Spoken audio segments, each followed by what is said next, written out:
Welcome, everybody, to another edition of the C3 Friday Free for All, the show for Panthers fans by Panthers fans. If you would like to be a part of the discussion that we are going to have here today, you are more than welcome to join and be a part of it. I have pinned the link to the top of the YouTube chat, to the top of the Facebook chat. You can join via StreamYard and join the boys talking about Panther football.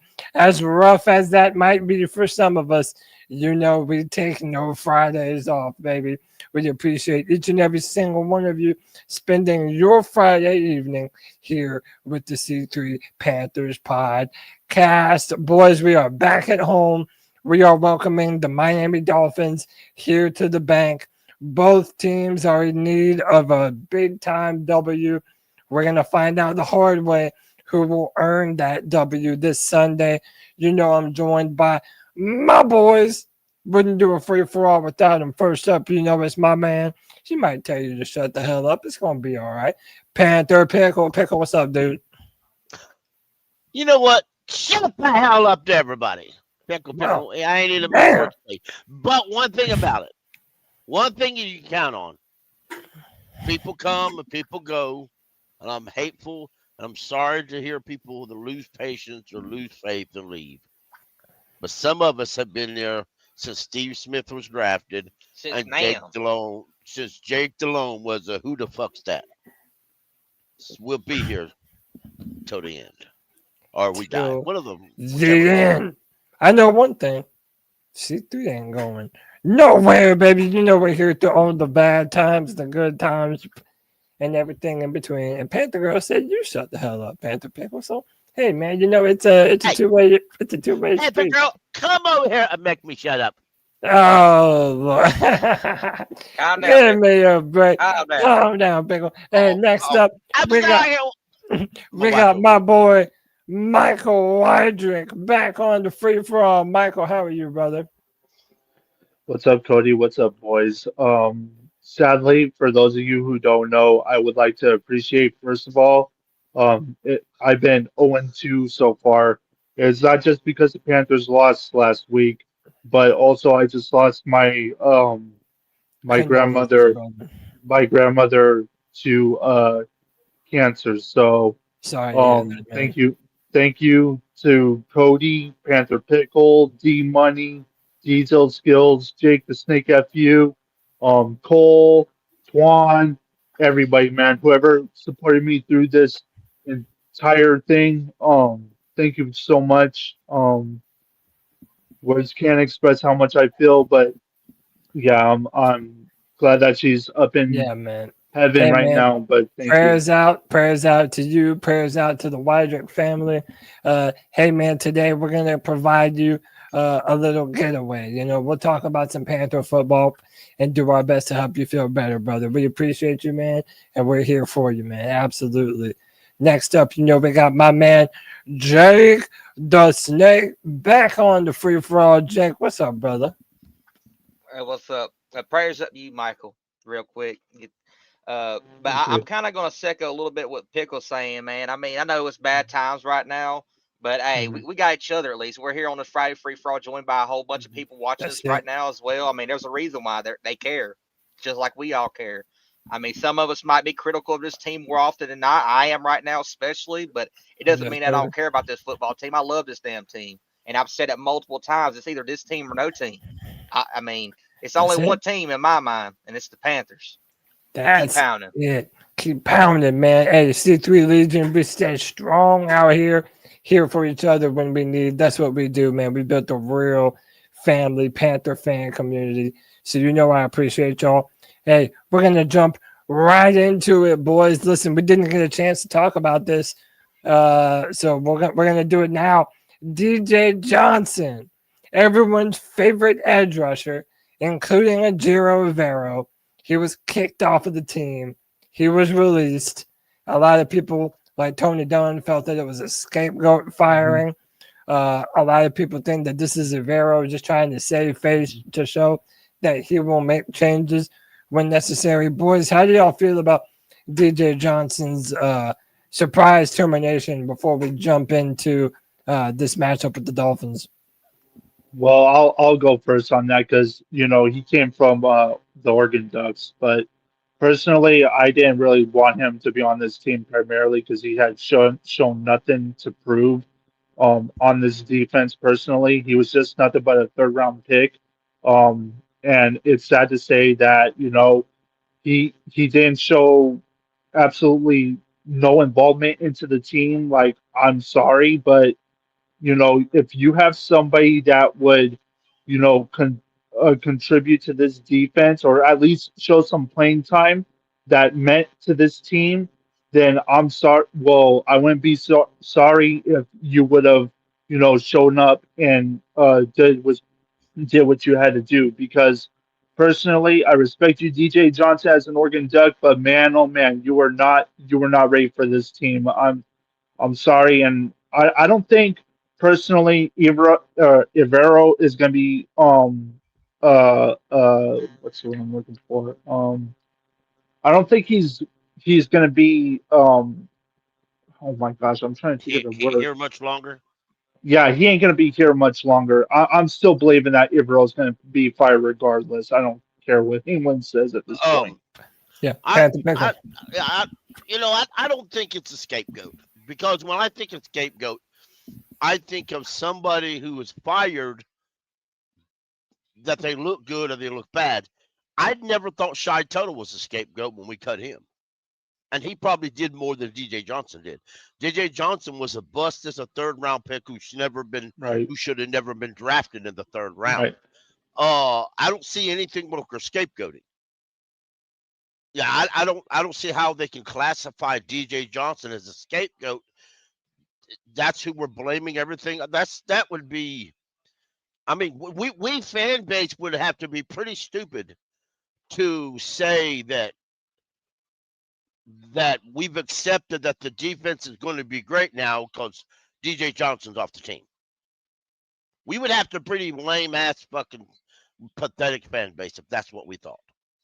Because one DJ Johnson, he didn't help his team. He didn't help the defense. I mean, if you would have cut Derek Brown and said he was a scapegoat, I could understand that. If you would have cut Jackson, the corner, if you would have cut somebody, if you'd have cut Bobby Brown and say, that I could say, okay, that's the scapegoat.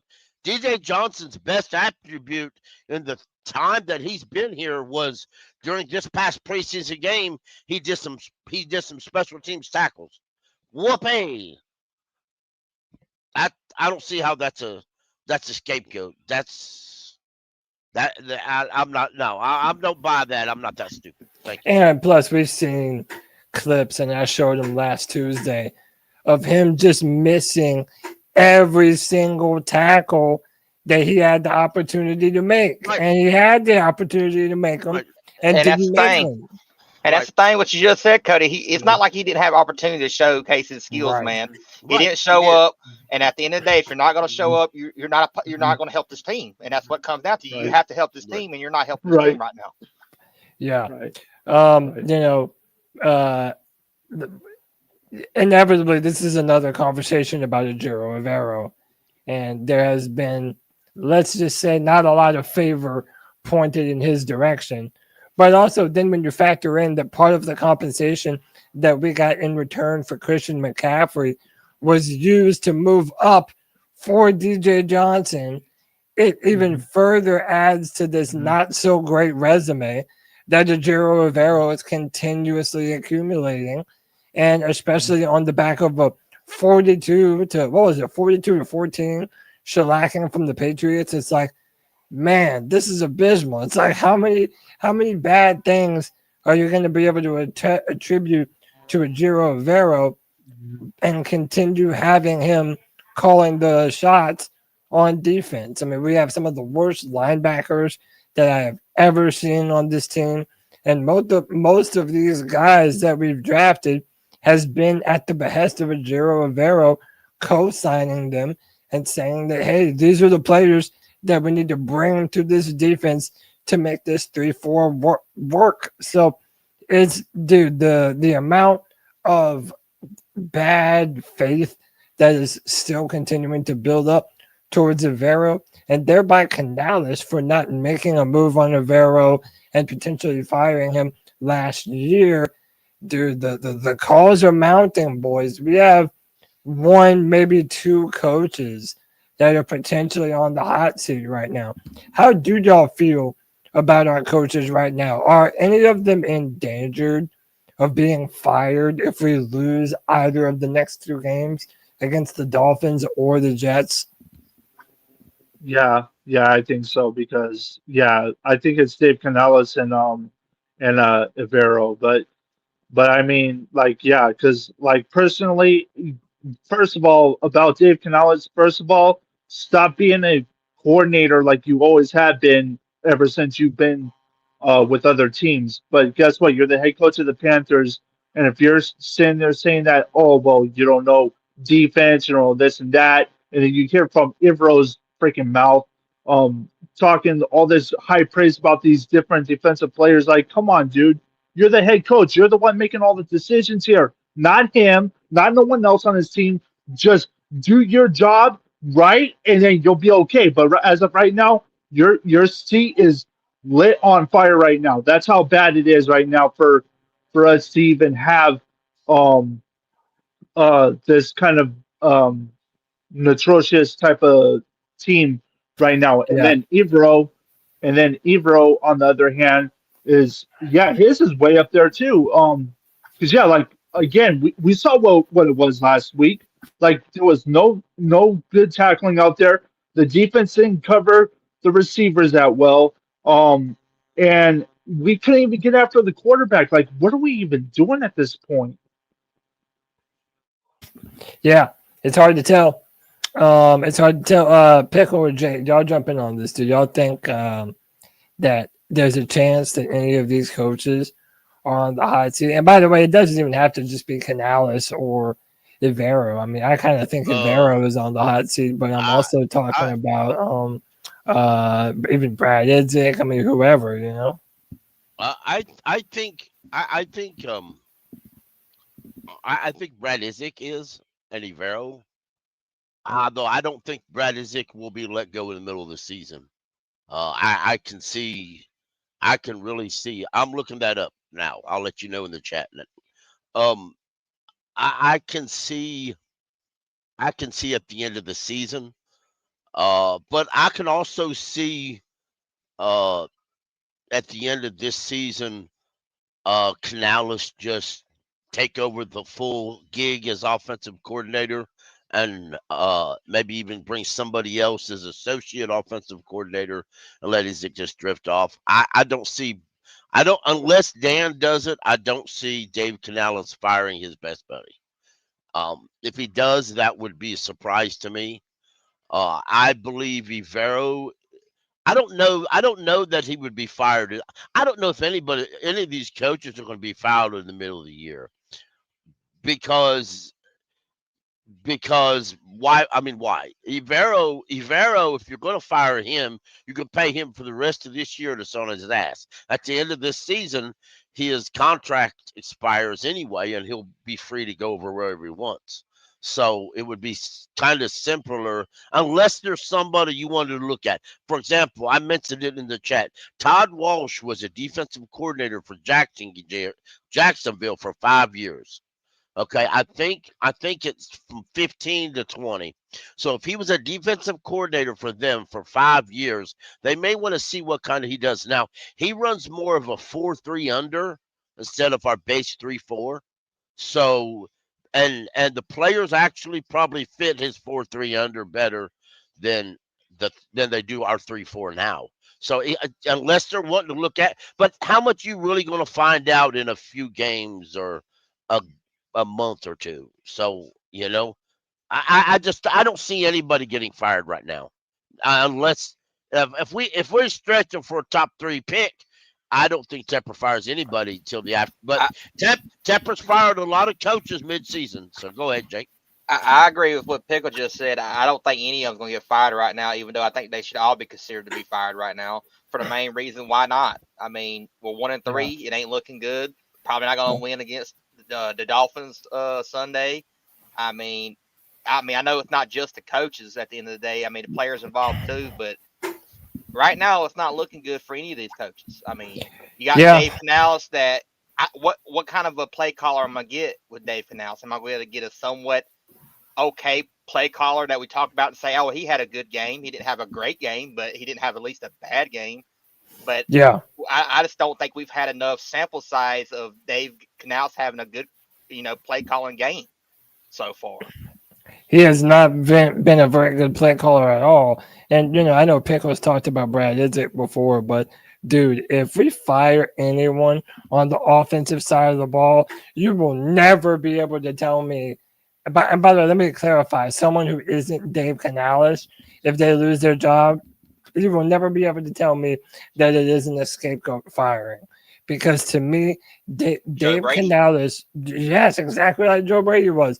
To me, Dave Canales was brought in with the express consent to mold this offense in his image and have it be his offense. He's the one calling plays. He's the one deciding who to run with who.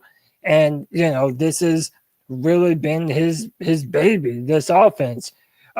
What I will say, though, is that this defense, if we have another bad performance, I could easily see some people getting the axe. And I do think that Ejiro Rivero probably has the hottest seat of anyone on this team. I want to transition over to this matchup with the Miami Dolphins because the Miami Dolphins, they're basically letting teams run all over them. And how coincidental this week, we will not have Chuba Hubbard. He will not be playing against Miami. He's out with a calf injury. How do we feel about this busted up offensive line running with Rico Dowdle and Trevor Etienne as their primary rushing attack? Can we mount a formidable rushing attack without Chuba Hubbard? Go ahead, Jake. I don't feel great about it, mainly because the offensive line has been banged up. And not only that, I mean, we don't run the ball enough. You know what I'm saying? Like, I think that's what it comes down to. I mean, are we going to run the ball enough for it to be an effective run game? I mean, I don't think we've done it yet. Yeah. I mean, I like Rico. I've been wanting him to get more touches. This is probably as good of an opportunity for him to do so as ever before. Yeah. Yeah, and it might even give some chances to oh wait, is Etienne playing this week or no? Yeah, Trevor He Etienne. should be. Yeah, Okay. He should be our number two. He should be our number two backer. Chuba's not playing. Okay. Dow will get the start, and Trevor will be our number two. This will be the first game. Go ahead, Mike. Oh, okay. But yeah, I was gonna say, this might give him a perfect chance of, showing that he can run the ball. But again, like we've said before, like we need to start running the football in order to have that opportunity for these running backs to show what they can do. We already know what Chuba can do, but we need to see what Rico, or we can also see what Rico can do. But also we need to see more. We need to see a lot more of Trevor because I think he only got one snap. I forgot what game it was, but either way, I want to see him like start becoming that next running back to elevate up into the running game. But see, like Dave Canales said yesterday, that they didn't run the ball well, or that they passed more. Which, yes, if you understand that you passed more, then why are you still passing the ball? You need to start running the football. But again, with our offensive line being banged up, that's going to be a question mark for us to try to figure out. And also, if it does end up being like this, like for the rest of the season, I'm sorry, we're going to end up having to draft some offensive linemen. Yeah, well, and look, this is a really good opportunity. I mean, I hate it that Chuba Hubbard is out right now because this is a great opportunity to get the run game back on track. The Miami defense tells, this is from Panthers.com, by the way. Miami defense tells two very distinct stories coming out of the Monday Night Football performance. After 4 games, that side of the Dolphins ball is near the bottom in total defense, 26th overall, allowing an average of 378 yards per game, including 404 total against the Jets, and the 30th in rushing defense, giving up 158 yards per game on the ground, including 197 yards to the Jets. I mean, this is not a good run defense that the Panthers are going up against. So if we're able to get Rico Dowdle going, maybe this is even a breakout game for Trevor Etienne, finally being able to have an opportunity to show what he's capable of as a dynamic runner. I mean, this is the opportunity to do so. It's a big opportunity for our offense from top to bottom, but especially for the Panthers and their ability to run the football. You're muted, Michael, or Pickle, whoever. Oh, yeah. The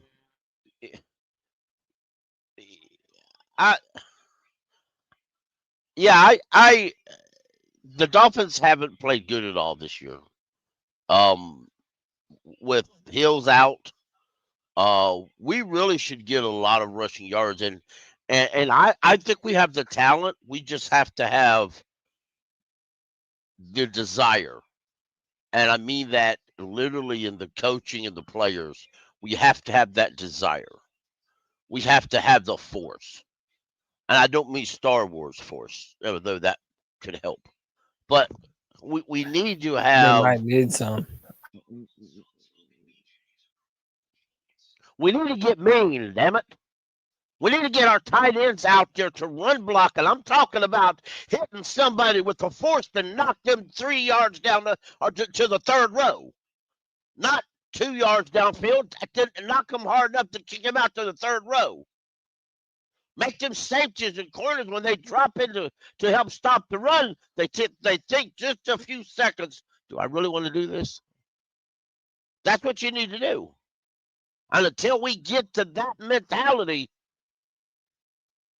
we're not going to be anywhere. Let me ask you all this.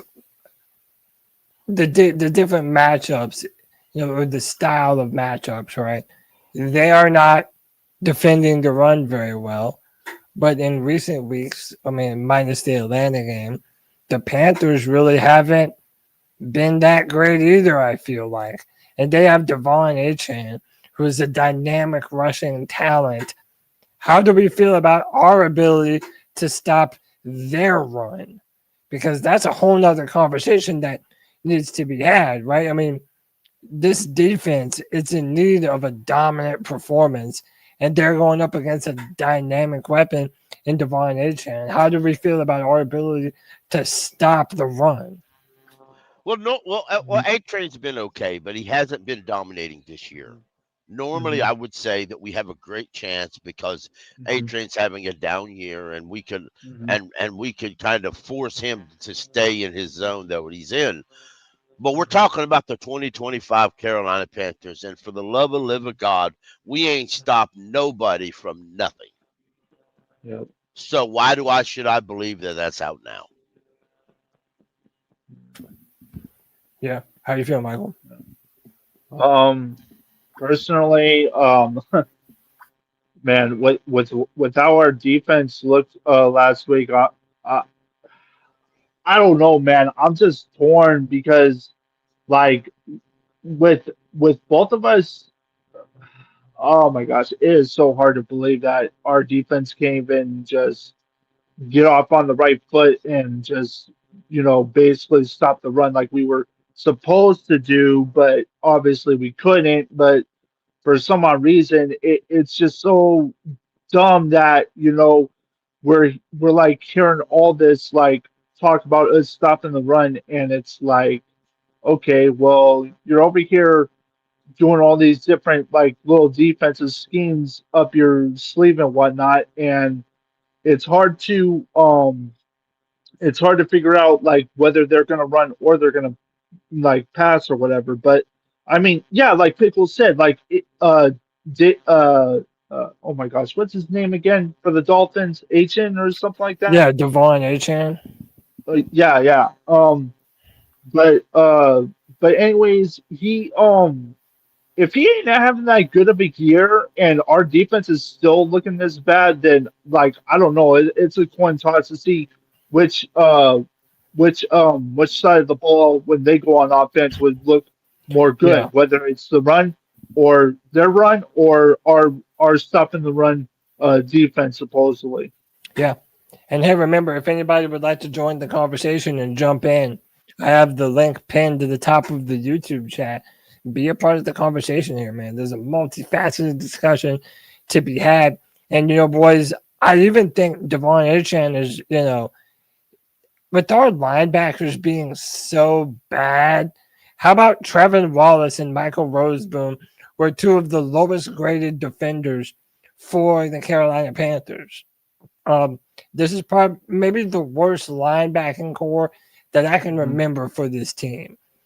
I'm even more worried about Devon Achane in these short yardage situations, passing the ball. They have right here, Achane gives the Dolphins an option in the short passing game through 4 games.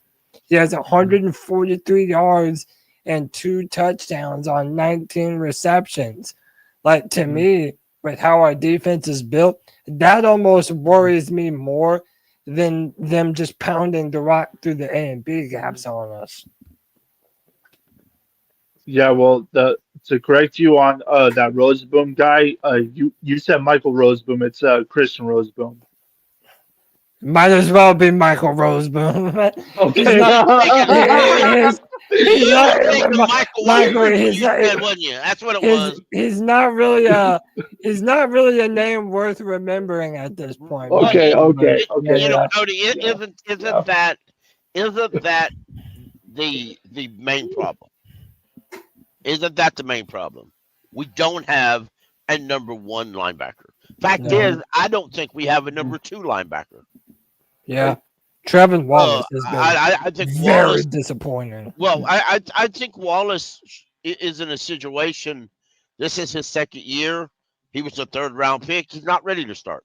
He should be a guy who comes off the bench as a 3rd guy who helps here and there on the line, maybe plays special teams mostly, and he helps out occasionally.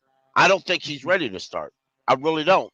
Now, do I put that on Dan Morgan? Do I put that on the trainers? Do I put it on the scouts who said, "Oh yeah, train"? No, I put that on Dan fucking Morgan. He's a damn GM. He's the one that pulled the card and drafted it. Just like I put drafting Jonathan Brooks on Dan fucking Morgan. I thought a lot better of Dan Morgan. I wrote that curtails. I'm not writing that shit no more. You earn your stripes, bro. And right now, as a GM, you ain't earned jack shit. I agree with Panther Guy 73 right here. Seeing what Jahad Ward has been able to do for the Denver Broncos, if you remember, we were talking about trading down, and if the Rams didn't give us the compensation that we wanted, we're going to sit there and draft Tetaroa, which is what we did. But if we would have moved back, I do wonder if a player like Jahad Ward would have been the guy that we were focusing on drafting if we would have slid back. And just seeing how many holes there are on the teams, it just makes me wonder what we could have done. But again, I'm also not going to complain about T-Mac. The dude has easily been the best part of our offense, and the dude has played 3 NFL games. You know what I mean? Or 4 at this point. So I'm not going to complain about that. But I don't know, man. It's just like, dude, this is the bottom of the barrel for both of these teams. Both of these teams need a W, something serious. And it does help us that they don't have Tyreek Hill on this game. Could you imagine our linebackers having to chase Tyreek Hill? God, play the Three Stooges music on that shit, man. We got spared on that one. Yeah. Shout out to Matt Corral, who signed a contract to play for the Michigan Panthers. Bring him back. Just can't get rid of the Panthers. Bring him back. I don't know that you would get any worse play from Matt Corral as you get from Bryce Young. Just saying. Just saying. Every time I try and bring that up on Twitter, I get lambasted, Pickle. Well, They say I'm just a hater and I don't know ball and all that type of bullshit. I seem to get ignored. Yeah, well, I like to get into something that, personally somebody wanted to ask me yesterday about Dante Moore, and I was like, wait a minute, Dante Moore is only a sophomore, and you guys are thinking that he's going to come into the draft this year. I mean, if he does, that's cool, but at the end of the day, like, let's say we don't draft him. Refresh my mind, Michael. Who's Dante Moore? Dante Moore's the quarterback for the Oregon Ducks. Oh, okay. I don't know much about him. Well, just to give you a little summary, he was a transfer player from UCLA. He became a developmental player as a backup when Dylan Gabriel was starting, and then he finally got his start this season. So just to point it out that way. Yeah. No. Jake, you there? Jake might be grilling up some steaks. I might not have Jake, but He's grilling up something. Cody, shout out to Dopey Night Live TV. Says Cody, that brother Dante Moore is him. I'm gonna have to look into him, man. And listen, it's already too far out to be talking about this, but dude, if the Panthers are looking at a top 5 pick, how do you not consider a quarterback? You know what I mean? I think if you draft in the top 5, any and everything's on the table. I agree. If it's not, then you're an incompetent GM or competent owner, or whatever the hell you want to call it. But at the same time, if you're drafting in the top 5, if you're drafting in the top 5 of the pick, who's your head coach? No, that's a good point. We don't even know who's your defensive coordinator. Yeah, I mean, I've often said multiple times we have to draft defense because defense, the linebacker position is atrocious, and we're not seeing it. But what if you're drafting top 5 and a quarterback sitting there that you have that you're a staff and you have that guy gentleman graded very high? How can you not? And don't before I ain't even looking at the chat. Before y'all give me this excuse, I'm going to remind you something. And I'm going to be real blunt about it. So if you get your feelings hurt, best I can tell you is suck it up, Buttercup. Panther Pickle ain't playing no fucking more. Now, a few years ago, there's this head coach in California. And he looked across the landscape of this draft and he said, I like this guy. This guy fits my system really well. So he talked to the GM and they finagle this trade all the way up to the 3rd pick. Then the owner calls up and says, but I want this other guy. I'm the owner, so you're drafting this other guy. Head coach says, all right, what can I do? Nothing. They draft this other guy. And then a few years later, I think it was in that same draft, they got this guy in the 7th round everybody thought was going to be just a fly-by-night guy. Well, that fly-by-night 7th round guy ended up starting. You know what they did with that guy? They traded all the way up in the 3rd round, Cody. They traded his ass a few years later to the Cowboys for a conditional 5th round pick named Trey Lance. Don't give me this hogwash that just because he was drafted 1st overall and you traded up for him, you can't trade his ass for nothing. Don't give me that shit. Like I said, it's too early for me to know really a lot about any of the quarterbacks coming out. And then a lot of it is also about fit. Sometimes you just don't get the best out of a quarterback where he's drafted, and then they go somewhere else and they look okay.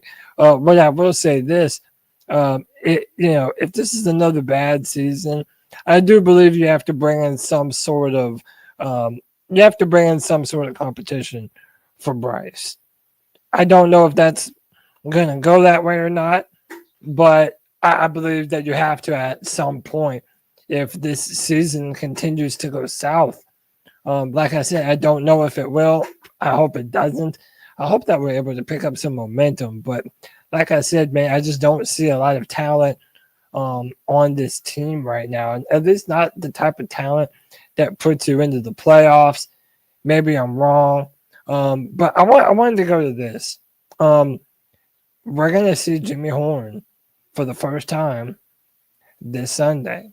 And Pickle, you and I have kind of gone back and forth, and you've been saying that he hasn't been ready, so you can't play a player who isn't ready, and that's on him. And to me, I've always doubted whether or not he was really ready, or they just felt like it was a better thing for the offense to play Bryson Tremaine. But now that they're so injured, pretty much all along the offense, they really have no choice but to play Jimmy Horn Jr.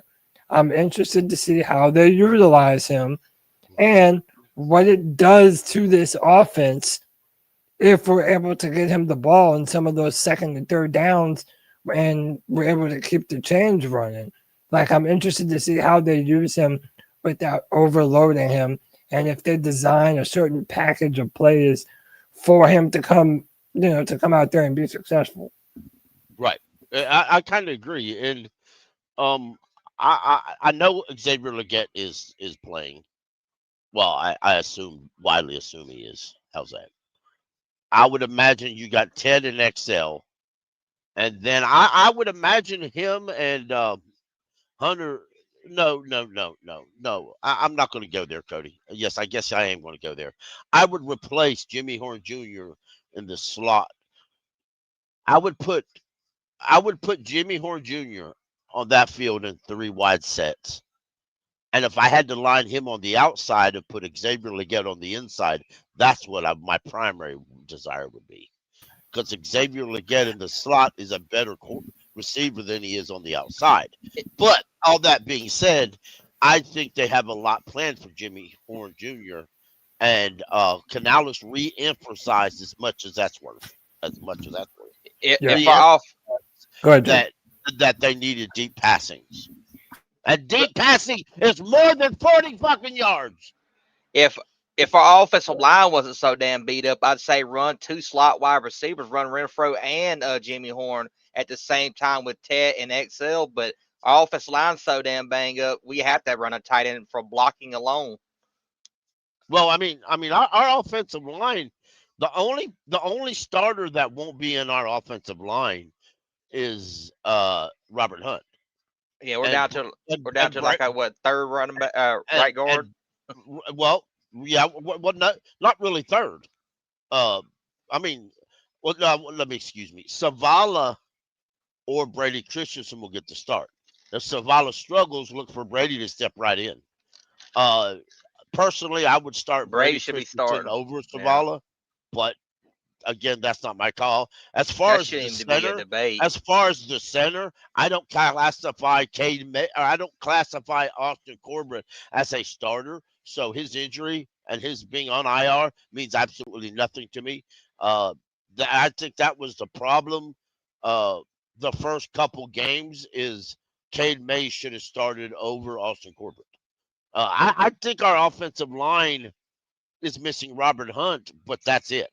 I really do. I don't think I think that the problem with our offensive line is we're missing the assistant offensive line coach this offseason who was hired by the Jaguars, who coincidentally have a top-rated offensive line right now. Well, not only that, a lot of our guys that we were trying to put a lot of faith into this year, especially guys that's already getting paid pretty damn good. Damian Lewis, I would say that Damian Lewis and Icky both have not played up to par. I mean, they have been good at times, but they've also been bad at times. I mean, Damian Lewis, it seems like he's drawing a flag at least once per game now, what it seems like. Mm-hmm. Well, let me ask you all this. Shout out to Dante in the chat. He says the O-line isn't that bad. They only allowed 1 sack. So, like, what are we missing here? But pressure, the O-line is not – the pressure comes from – So, basically, it's misleading. Just because they're not allowing sacks, it doesn't mean that the D-line isn't rushing Bryce. Right. There is pressure. But the issue – is more to do with there's no outlet for Bryce to get rid of the ball quickly if he wants to get rid of the Or ball he don't quickly. see it. Or he may not see it, or a lot of times the defense schemes it up on stunts, and our guys are just there. I watched the clip, and I wish I'd have saved it, where it was I didn't a download it stupid until play. Damian Lewis, not even nudged the guy, and went like this to Cade Mays, who wasn't paying attention to him, and neither one of them got the guy, and he went right after Bryce. And it's like, now the poster who was posting that on Twitter commented that was a Cade Mays issue. I disagree with that and said no, it wasn't. That was a Damian. If the Damian Lewis is supposed to get the guy, Well, you but let me lose to get that guy, not wait for somebody else to get let it. me And then let me. Cade But, Mays- the other guy didn't do it. K May should have got all the first team reps during training camp the whole yeah, entire time. and that was That the way- point that I'm That getting way ready that to he can make. get used to the offensive line, man. Like it does matter. There is a difference between working with the ones and the twos. I mean, they But- did that rotating shit with K Mays and Austin Court for so long, and then that when he won it outright, then K Mays wasn't getting first team reps no more. And that's what- it was that- just that- Austin Corbett. That's going to be what I was going to ask. How much of it is just lack of communication and cohesion? Because I've said this before, like the plays offensive line is a unit, right? Like wide receivers and corners, they get to be on an island. They get to have some one-on-one matchups, right? Mhm. But the O line, they live and die together. If one guy isn't doing his job, it makes just about all the rest of them look bad. How much of it do you think it's these guys sort of playing together as starters for a very limited amount of time? Oh, I think it's a lot. Back in the day, there was a reason why the offensive line insisted on playing a great deal of the preseason. It's because that way they could gel as a unit, get to know each other, especially if there was a new guy into the mix. And, like it or not, Austin Corbett was a new guy into the mix. And because he played bad last year, then he got hurt. In the end, you had some flux. Brady started some games, had that undrafted rookie, and then finally they got Cade Mays in there, and they adapted and they had some gel with this. This is week 4 or 5. Week 5. Okay, Five. so in a real world, in the old-fashioned world, this would be week 1 according to the old-fashioned 4 preseason games. So they should be starting to gel them a lot more. But then you had that injury to Robert Hunt that threw the kink and everything. So now they have to reaffirmate that. But Savala was there last year along with Brady Christensen. So it shouldn't be that much. I honestly expect them to do a lot better in the next few weeks, starting today or Sunday the next few weeks. But again, that'll be a conversation for later. Well, but I again, will live. Yeah, go ahead, Jay. I will live and die on that hill that we should have played our starters in preseason more. I will don't too. care. I'll I will join you. always. I won't ever change my mind. I don't care what head coach it is, what team we got on this roster. I still think we should play our first teamers more in preseason. Right. No, there's definitely some truth to that. Let me ask you all this: going back to Jimmy Horn Jr., who do you think makes a bigger impact this Sunday, Jimmy Horn Jr. or the return of Xavier Legette? Oh, Jimmy Horn. Jimmy Horn. Jr. Speed kills. I mean, I know XL is speed too, but I think Jimmy Horn I- definitely faster, and I think he's got a little bit of shift to him more. I'm going to disagree, and I'll But, tell okay. you why. Xavier Legette's pissed off. He was pissed off last week when Canales was trying to get everybody to shake his hands. He ignored him, and he was pissed off this week on the phone on the conversations. And he's going to line up at number 2 while Renfro's going to have number 3 and Jimmy Horn's going to have wherever. Now, at the current time, Xavier Legette's going to be out there more than Jimmy Horn Jr. is. I don't but- think XL can afford to Yeah. have a quiet game. I don't either. I think So any faith that a lot of fans that do right, have faith in him right now right. still, I think a lot of that goes out the door if he don't get any. Like even if he has to have at least one good play. Like even if it's only one play, he's got to Right. get something. If he But gets at the same nothing, time, yeah, and let's be real, Jake. Let's be real. We all know it. We all know it. Whether anybody else wants to admit it or not. And like I said, I'm at the point today, right now. I don't give a fuck if you don't like it. But if he's running wide open and the ball gets thrown and hits him in the back of the head, that's not on him, jackass. That's on your weak arm fucking quarterback who I can't throw a agree. 40-yard pass. Well, I mean, we've all seen it this year. Bryce Young has underthrew, he's overthrew. I mean, as Right. as much as he gets called for being an accurate quarterback, that's not the case every single game. Yeah. Yeah, bro. Anyone who says Exactly. We got Bryce, Yeah. plenty of room, and brother. Let and that it, monkey come up and join us.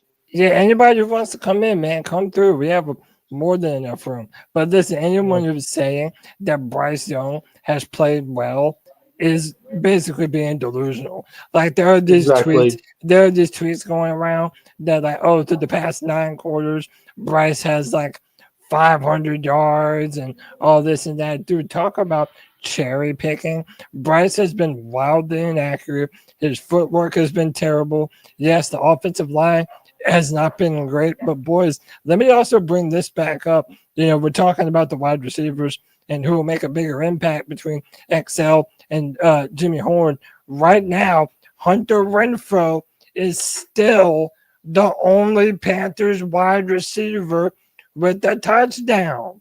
The 2 that we had against the Patriots came Ain't that from the sad? tight end position. So Nalo doesn't have a touchdown. XL doesn't have a touchdown. Hunter Renfrow is the only one. But staying on subject, this is what Xavier Legette said when he was asked if he had something to prove. You feel like you have anything to prove or that you want to prove? You know what I mean? On the way? For surely, I want to prove to the fans and all that, whoever the doubters is out there, whoever think I ain't it. Yeah, but other than that, oh man, that's a whole nother story. I ain't gonna talk about all that. You said people who don't think you're that. Yeah, I mean, what do you mean by that? it's a whole lot of folks who saying, but what I think it is most so, it is. I think it most so. They just wait for me to show them. That's what I think it is.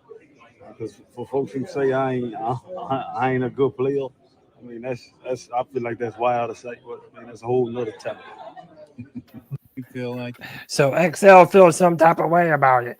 Do you like hearing this from him? Do you think this shows you that he has some fire, that he has something that he wants to go out there and prove? First, it also proves what we've all known, that these Panthers players, they're all young dudes in their 20s. They're on the internet. They see what people are saying about them. And in a lot of ways, I think that's a good thing. I think that it provides the motivation when you have these dudes saying, oh, they say I'm trash. I want him to feel some type of way. I want him to be pissed off. I want him to take pride in what he does. And that Panther fans, if they're not loving him, that means that they're expecting more from him. I like this. What do y'all make about what XL said? We'll go to Michael first. Okay. Yeah, pretty much. I hope that this does build confidence in him. The way that he's talking right now, he says, like all the doubters out there just doing all the talking, saying that I ain't got nothing to prove. Then let me go out there and show you what I can actually do. And if he can prove that to us this Sunday by, getting like, I don't know, like more than at least like, uh, I don't know how many yards to give him, but pretty much. And if he at least scores a touchdown, then kudos to him. Like, I want to see more of that from him because, like, yes, everybody's already saying, oh, this extra lotion guy. I don't want to even say that nickname anymore. I just wanted to say it this once. But if he can go out there and show that he can be that that next target for Bryce Young, then guess what? I'm all in for it. But again, like Pickle said, like if you have a quarterback that can't even get the ball to him or something like that, then I'm pretty sure that we're gonna have a long discussion about what we need to do with this offense, especially if the ball doesn't connect to from Bryce to Excel. But yeah, with all that being said, like I just want to see him improve. That's all I'm saying for right now. I Yeah. agree. Jake, He pick has to one. improve. He has to improve. Bryce has to improve. Xavier Legette has to improve. He has to. And you know what? In the last few weeks, Bryce gets a little heated on the sidelines. I want him to stop screaming at the coach and screaming at a player. Because, bro, let me tell you what. If you're screaming about a player not running a right route, screaming at the coach ain't getting it fixed. Take the lesson from experienced coaches in the past. Jake Delhomme used to walk up to a player and scream at him and force feed that knowledge into his head that you're fucking up and you're costing the team a win. And you know what? Did Jake care if it hurt his feelings? No, he did not. No. It's a different it's a different day, Pickle. We were talking about this on the Tuesday show and even on Twan's show 704 that the day of what coaches feel comfortable saying to players is different. Players get upset real easy. And to me it's bullshit. I believe that the coach sets the standard. And if a player isn't living up to the standard, the coach has every right to tell them to get their fucking shit together. Now, shout out to our boy Alex Britt Panther over there in Newcastle. He says, Legette can say what he wants, but until he does it, he needs to shut the fuck up. And that's a good point, man, because it's like people are wanting to see actual results. We're done with all the talk. We're done with all the hype. We're done with all of the endorsements and seeing them everywhere. Right. And if you want to talk about a difference, look at how different the answer was, how different the answers were from what Excel had to say versus what Jimmy Horn Jr. had to say. I ain't even gonna talk about it. They just gonna have to see. I love that shit. I love that shit. But Cody, I love that though, Pickle. But the reason I love that is because I'm done with the talk. It's the mindset of wait until you see what I'm about to do. I ain't gonna speak on that, Cody. Let me show you. Let me show you with my actions why you need to be excited for me as a player. I'm sorry. I love that. I want more of that. Less talk, more action. Read about that action, boss. Jimmy Horn doesn't want to play, bro. Yeah, like I said. Of course. You know what? The talk's over. I'm tired of the talk. Show up. I'm tired of the talk. Excel is like, there's several things he didn't want to talk about. Fine, dude. Brother, I own up to that. Jimmy Horn don't want to talk about it. Good. Because as a fan, I don't want to fucking hear you talk. I want you to get off your goddamn ass and go out there on that field and kick some fucking Dolphin ass. That's what the fuck I want. I'm saying. Kick them goddamn Dolphins ass. Then I'll ride that out. Then we'll back your ass up. That's what we're saying. We want that action. We want that action. The Panthers have been as cheap as the Walmart or Dollar Tree whore. I'll tell you right now, they ain't got Dan Marino over there. They got Tua. Yeah. You know what? Don't be nice, y'all. Knock the fuck out of Tua. We need it, man. We need this team. We need this team. We're taking ankles and kneecaps, Pickle. Ankles and kneecaps. Hey, he can kneecap my ass. He's got a history of concussions. All right, look. That head, boys. Fuck him up. All right, Pickle. We need that. We need Pickle on the sideline, damn it, because we need that energy to fucking permeate this football team. I'm too old and fat to do all this swinging and yelling. Got my His blood pressure just went up. Hey man, let me welcome our boy Alex Bryant back on the free for all. Alex, what's up, brother? How you living, man? Dude, I just snuck away real fast.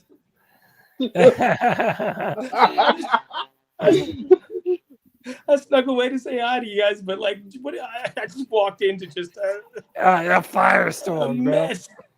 Hey man, listen. Look, there's so much to talk about with this team, Alex. One of the questions that we've been focusing in on: who are you expecting a bigger performance from? Xavier Legette coming back, trying to erase some of this fan perspective on him of being an underperformer, or Jimmy Horn Jr., who a lot of fans have been waiting to see for a long time, and now finally has his opportunity to show what he's made of.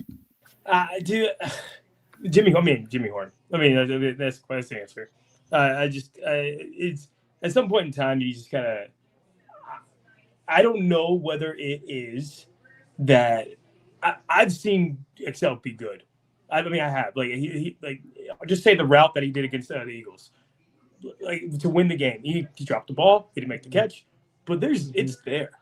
It's just how long we got to wait for it to be unlocked, and I don't want to be excited about waiting for it to be unlocked. I'd rather have the thing that like I have no idea. It's like, like the Family Guy episode where you're like, it could even be a boat, but like for Excel, it's like it could even be like a paddle boat. But the upside of like a horn, it could be like a boat. It could be like So yeah. You there's an expectation now with Excel of being upset and being sad, and now with Jimmy Horn, it's just like a clean like, man, what if? Yeah. Because Coker didn't get on the field until week 4 or 5. Yeah, and they were like, holy shit, why did this guy not play this whole time? Yes, I'm excited that could happen again. I am too, and they provided an update today. I didn't read what it was yet, but I think we'll be getting Coker back fairly soon. And I'm excited, but what that could do to this offense, having Jimmy Horn Jr., having Nalo, having XL with something to prove. You still have Hunter Renfrow. Like I said earlier, right now the truth of the matter is there's only one Panther receiver with a touchdown to his name. It's Hunter Renfrow. No one else has a touchdown. That's all he's done so far, really. That has to change. He got one touchdown and he ain't done nothing since. Well, he's the only one getting into the end zone, though. Don't blame him for that. He's the only one getting into the end zone. What I will say is this: if there was ever an opportunity for the Panthers to get back on track, it's right now. The Dolphins are ripe for the taking, and then we play the Jets, and they're not looking much better.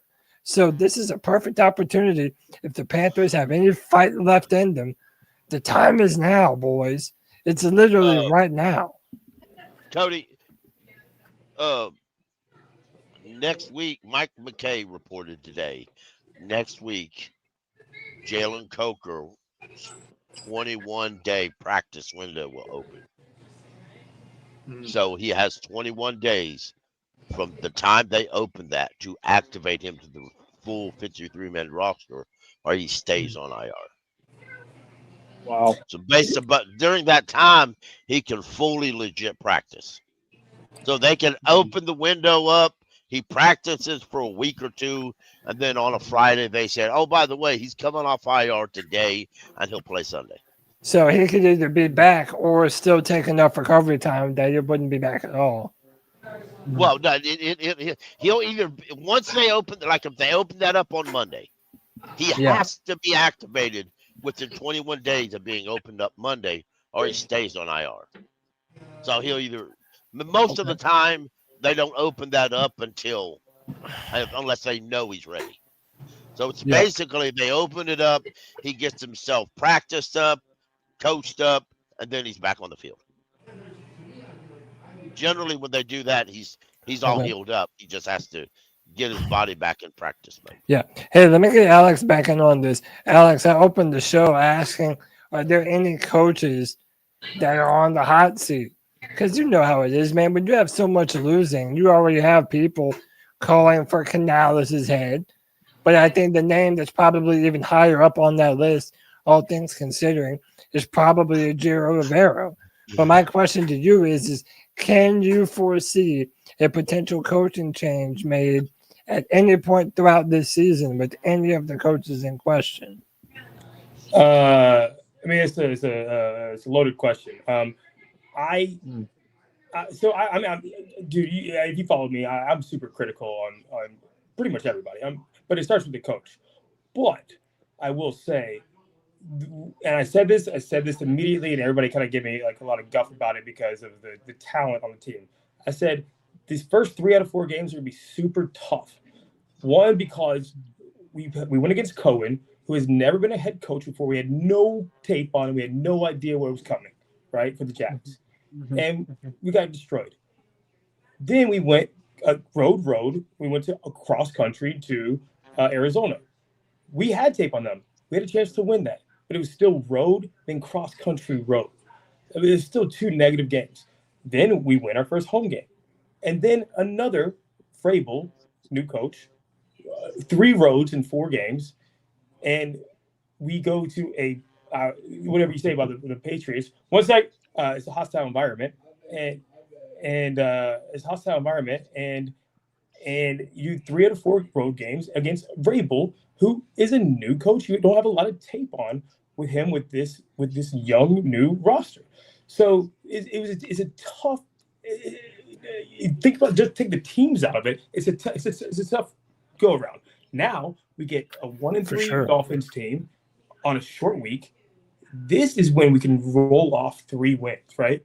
So you got to let them get to the easier part of the schedule, take the teams out of it as the schedule lays out to make a full decision.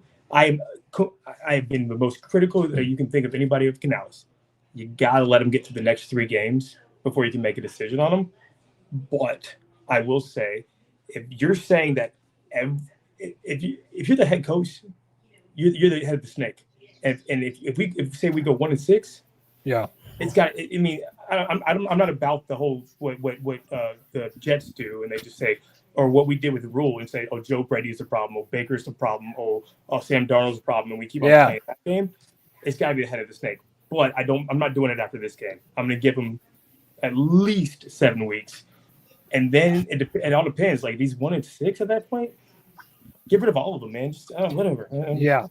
And look, man, like I don't really want to get rid of one and not the other. So, for example, let me say it like this. If we decide to keep Bryce and roll with Bryce and then also decide to fire Canales, that's counterintuitive because then you're adding another offensive system for Bryce to learn. Then the other way around is if you would give Canales more time and then either move on from Bryce or give him some competition, it really just kind of seems like this offense is aimless. Like Canales was brought in to get the best out of this young quarterback that the Panthers spent so much to go up and get. To me, at this point, fair or unfair, especially seeing as how there really isn't a ton of top-tier quarterback talent in the draft. Right now, Bryce and Canales kind of live and die together, don't they? That Indiana quarterback looks good, Cody. Right. I will say that. I mean, I kind of agree. Okay. Bryce, you're correct. I'm trying to just jump in, but like you're correct. I do not see a way I said it's more. I said this on a podcast when I did before. I think it's more likely that Bryce is on the Rams in 2 years than he's on the Panthers. And I don't see any way that. I mean, I want to believe in Canales, but historically it doesn't look good for him here. I think that there's more likely than not we have a new quarterback and a new head coach in 2 years. Yeah. Let me ask this. This is to everyone. Everyone in the chat, just jump on it. Everyone in the chat and on the show. What do you need to see from Bryce Young to get some more confidence from him? Like right now, there's a lot of questions as to who he is as a quarterback. What can Bryce do this game to start to increase some of the trust that Panther fans may or may not have in him? What does he need to do To successful me, against the Miami Dolphins, who do not have a good defense? Flat out, they just don't. I need to see Bryce making the plays he was making in a few games last year. I want to see him roll outside the pocket, throw the ball Yes, downfield. sir. I Bingo. want to get accurate balls. If he, you know what, if he can't throw a 60-yard bomb, so be it. Give me that Yeah. 40-yarder. You know, when you see a receiver open, throw it. You know, when you see it have a tough ball, throw it. I want him to throw it to more than one or two guys and call it a day. I want him to make smart decisions. But for him to do that, we really have to. And so far, this week, Canales is like, oh yeah, I need to make better calls. You know what? I'm not turning this on the Canales situation, but the same bullshit he said after the Patriots is the same bullshit he said after the Jaguars. I don't fucking care to hear it again. But for Bryce himself, I need to see those plays happen. And I need to hear the Bryce that I haven't heard. I need to see the Bryce at people in practice, at people in the game. And when I'm talking if they run a wrong route, call their ass out on it. When an offensive lineman gives up a block, and I was wrong earlier, I mentioned Zavala. Zavala's on IR. It's Joe Brady full threat. I need Bryce Young to be the reason we win a game. Not a guy that is the cause of that reason why we lost the game, or he had a subpar game where you didn't even really notice him. He was just there. I need him to continue to take care of the ball, and I need him to have scoring drives. And it has to be more than one game. It has to be multiple games in a row. If he cannot do that, then we're going to keep talking about it. And this whole Bryce Young subject, is he going to be here after this coming season, or we're going to pick up his fifth-year option, or do we need to be looking at draft for another quarterback? All them answers or whatever, all them questions that we've been having for so long, for them to be answered, Bryce Young either has to continue on building up what he needs to be a good quarterback, or if he doesn't fix his game and he's our issue, then well, there it is. Yeah. Hey man, let me let me go to Michael, and then I'll welcome someone into the show. Michael, what do you need to see from Bryce Young to start to believe that he can be the guy? Well, there's a lot of things I need to see from him. Like the first thing I need to see from him to do is if he's being under pressure and if his offensive line can't block for him, then he needs to try to avoid that pressure by using his legs. Second is not overthrowing the ball to his receivers when they're open. Third, he needs to have a check down one, check down two, check down three type of thing going on. If one receiver is covered, okay, look for the next option. If the next option is not there, then go to your next option. It has to work like that. And the last thing I need to see him, or no, actually no, those are the only three things I need to see. But yeah, introduce somebody into the show, Cody. Yeah, man. Next up, we got my dog, Poppin' Bullets, back on the free for all. Pop, what's up, brother? How you living, man? What's going on, y'all? What's up, Cody? How everybody doing? What's up, man? Chilling, man. Hey, man, look, we've talked about a lot tonight. You can touch on any of them. Do we have a coach on the hot seat? Who do you expect more of, XL or Jimmy Horn? Or just what do you need to see from Bryce, brother? You take your pick. I'm going to keep it short about Canales. I think Canales' hands is tied behind his back.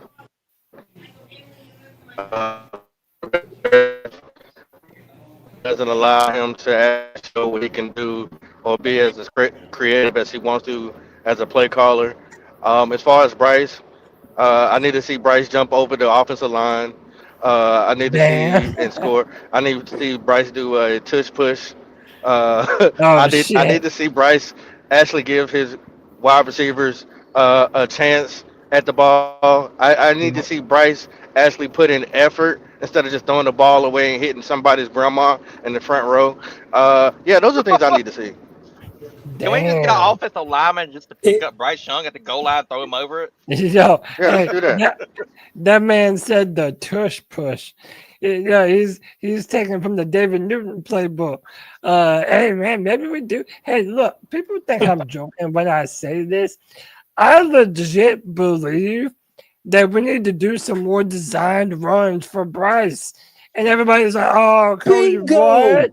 Everybody's like, oh, Cody, what? Dude, I don't care that he's 5'10", 200 pounds, probably 195 if we're being real. Dude, the fact that the defense would never be expecting it is one of the main reasons why you should do it.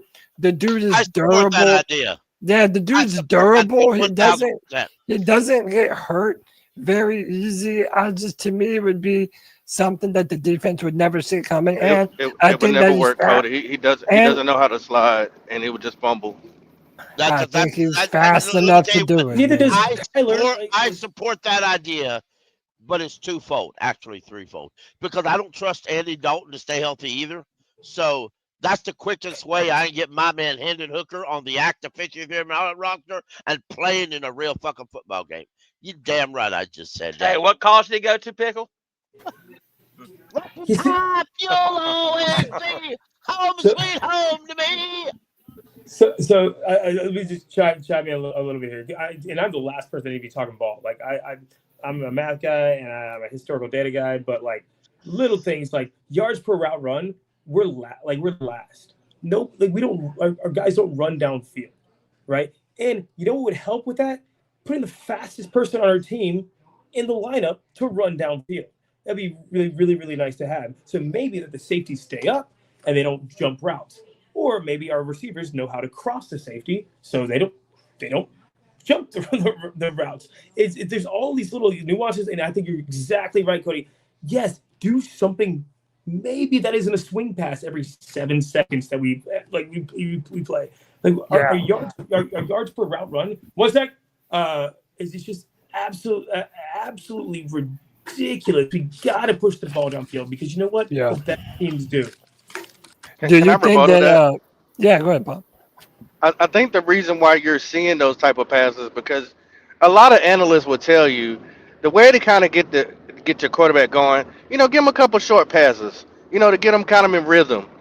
And then when that happens and your run game starts to come, then you start opening up the play action and throwing the ball downfield. But when Bryce is struggling with just the short passes, then or being accurate with the ball, then your head coach has to start being very, very noticeable with his calls. That's what I'm saying. When we're talking about Bryce's development, but what about Canales' development? How can he develop when he has a quarterback that doesn't do the job? I mean, yeah, it sucks. It sucks for him. Let me play devil's advocate just a little bit. How much of that is on Canales for feeling that he can be the guy to get the most out of Bryce if apparently he came here for Bryce? That's what we're being told. Who knows if that is or isn't the truth. But if you have a quarterback that only has a certain skill set, how much of the onus falls upon the coach to give him an offensive playbook that actually works for him? I think there is no head coach that doesn't feel like he can't succeed. I think that's just in your DNA. They're up for the challenge. So I mean, yeah, I would say 100% is him, but at the same time, I understand if any of us was offered a job, we would take it in a heartbeat. So I mean, I understand that as well. But I mean, hey, you gotta take your wins and your losses, and sometimes you can't fix it, even though you may feel like you can, and give it your all. But the writing's on the wall so far. Nobody has been able to actually, other than the last 8 games that he played, or last 10 games, that's the most we've seen anybody get out of Bryce. So at the end of the day, I don't know if it's a complete failure. It might be a complete failure as far as David Tepper wanting him as a quarterback and putting everybody else in a situation where they have to coach him when it's not their guy. And if he doesn't work out, then guess what? You're fired. You're fired over somebody who cannot produce. Yeah. All right, man. Chooks, what's up, brother? What's good, man? How are you? Doing good, man. How are you this Friday evening? Not really feeling like that. I mean, I'm feeling that news about Meow Mix, whoever that podcast is. Respect to them. it actually, if you've seen it, it made it to Bleacher Report. It just really sounded so sad because it sounded like they were true Panther fans, but they cannot put themselves of working a podcast and 6 and 7 hours a day to get blown out. And this last 8 years, it was just a dying, and it made it on Bleacher Report, and I was like, wow. And some national writers even quoted that too. Mm.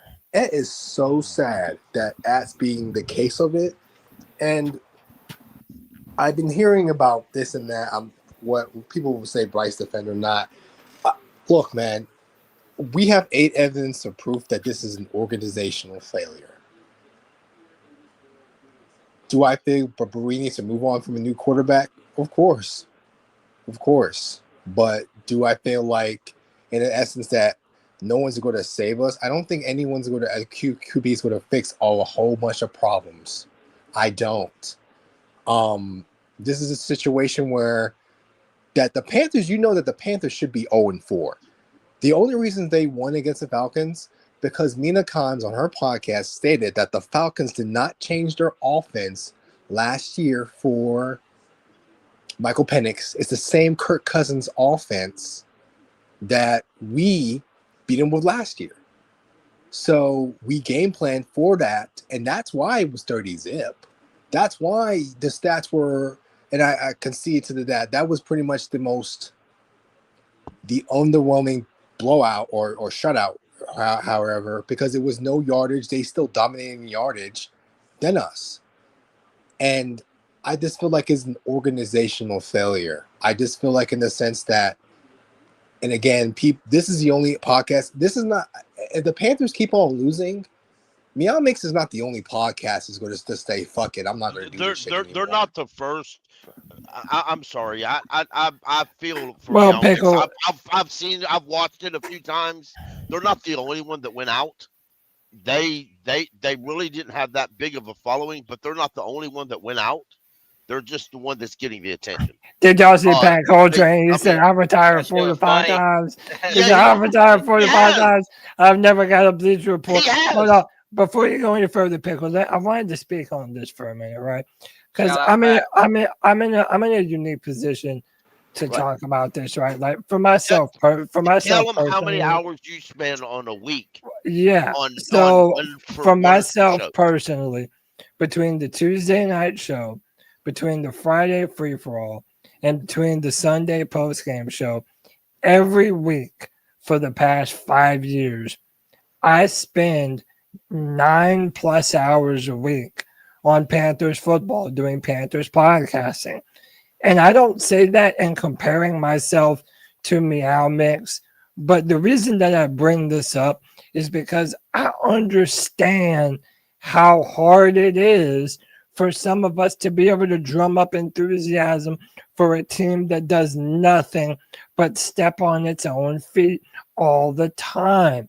It does get tiresome. And one of the things I've said online, I've said to y'all, one of the primary reasons that I continue to do this is y'all.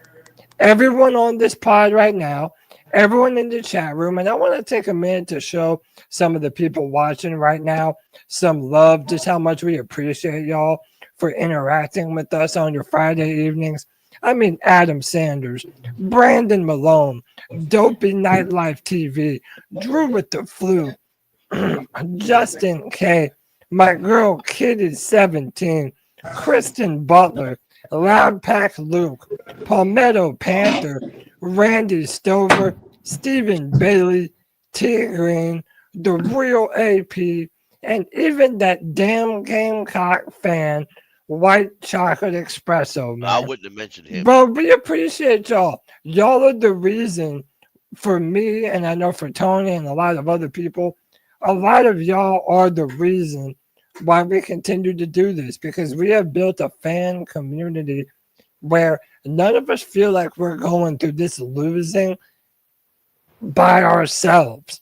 We're not alone in this, man. We all have the C3 Legion together to go through this and talk about this team that we love so much even though they drive us crazy. It's man. getting And so bad, yeah, Cody. yeah. It's getting And- so I want to bad. say, And my last thing, I just want to say, shout out to Mail Mix. I appreciate them prioritizing their own Sundays with their family, their own mental health. But I just want to reassure y'all, the C3 Panthers podcast is not going anywhere. Keep pounding, baby. and I want to say, I understand a lot what they said, because y'all, I've had that. You think I ain't?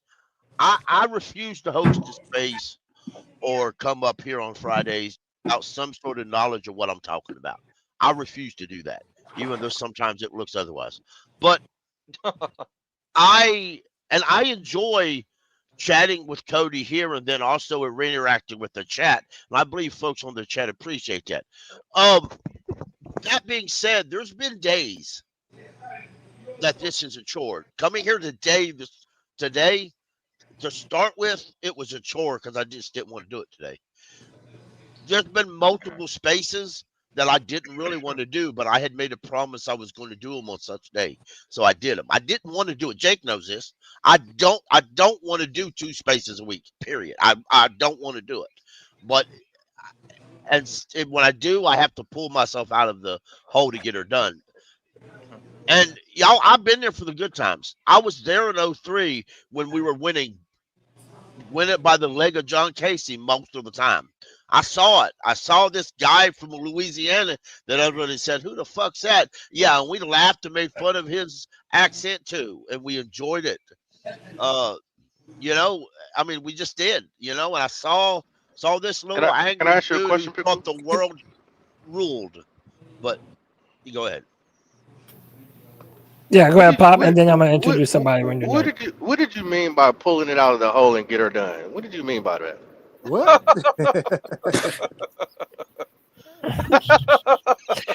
We might not want to know. Oh, he's trying to show his pickle. What did you know? What are you saying, Pickle? Well, yeah, okay. I'll be blunt about it. Okay, I had to pull myself out of the gutter because I didn't want to fucking do this shit. I didn't want to talk to these dumb motherfuckers who think the world revolves around their fucking opinion. That's a fact. Sometimes I get depressed and I don't want to do this shit. Sometimes I get depressed and I don't want to fucking live. But I got to pull myself out of that depressing hole as well. But Pickle, Cody, let me ask y'all a question, and I'm not trying to get in y'all pockets. No, you're fine. The Panthers, this is the worst. If you're a Panther fan, true, this is the worst stretch of a Panthers fan ever. Yeah. It's been abysmal. Truly abysmal. You're right. Well, let me finish the question. We before all this losing, we were a 7-9 average football. That's just the stats. We were the 6th highest winning percentage NFC team when Cam Newton was. That's a fact that Jonathan Jones put up. We was the 6th winning. We never had horrible seasons. When we had horrible seasons, we bounced back. Cody, Pickle, and I don't know, you're not millionaires. How long can you do this? Can y'all do this if they keep on losing? So you can't keep on doing this. We all know this is not your day job. This is not all of our day jobs. Nobody knows. Nobody. Well, let me go first, Bill. Nobody knows what the future holds. I don't know what opportunities await me. Maybe doing other things and doing my own YouTube content, maybe away from football. That's been something I wanted to do for a long time as well. And I could probably do that and this at the same time. But what I want to do is reiterate, dude, chilling here every Friday night, knowing that I'm going to get to rock with Pickle and Michael Weidrich and my boy Jake, seeing Alex come on here, being able to get to shoot the shit with Pop.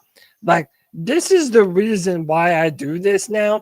And as much as it pains me to say, the Carolina Panthers are like, even though we're talking about this team and all the ins and outs of it, being able to do this is like my motivating factor.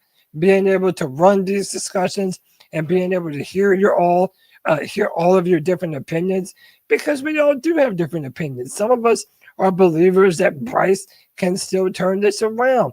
Some of us are ready to draft a brand new quarterback. Some of us feel like Ivero should have been fired last year.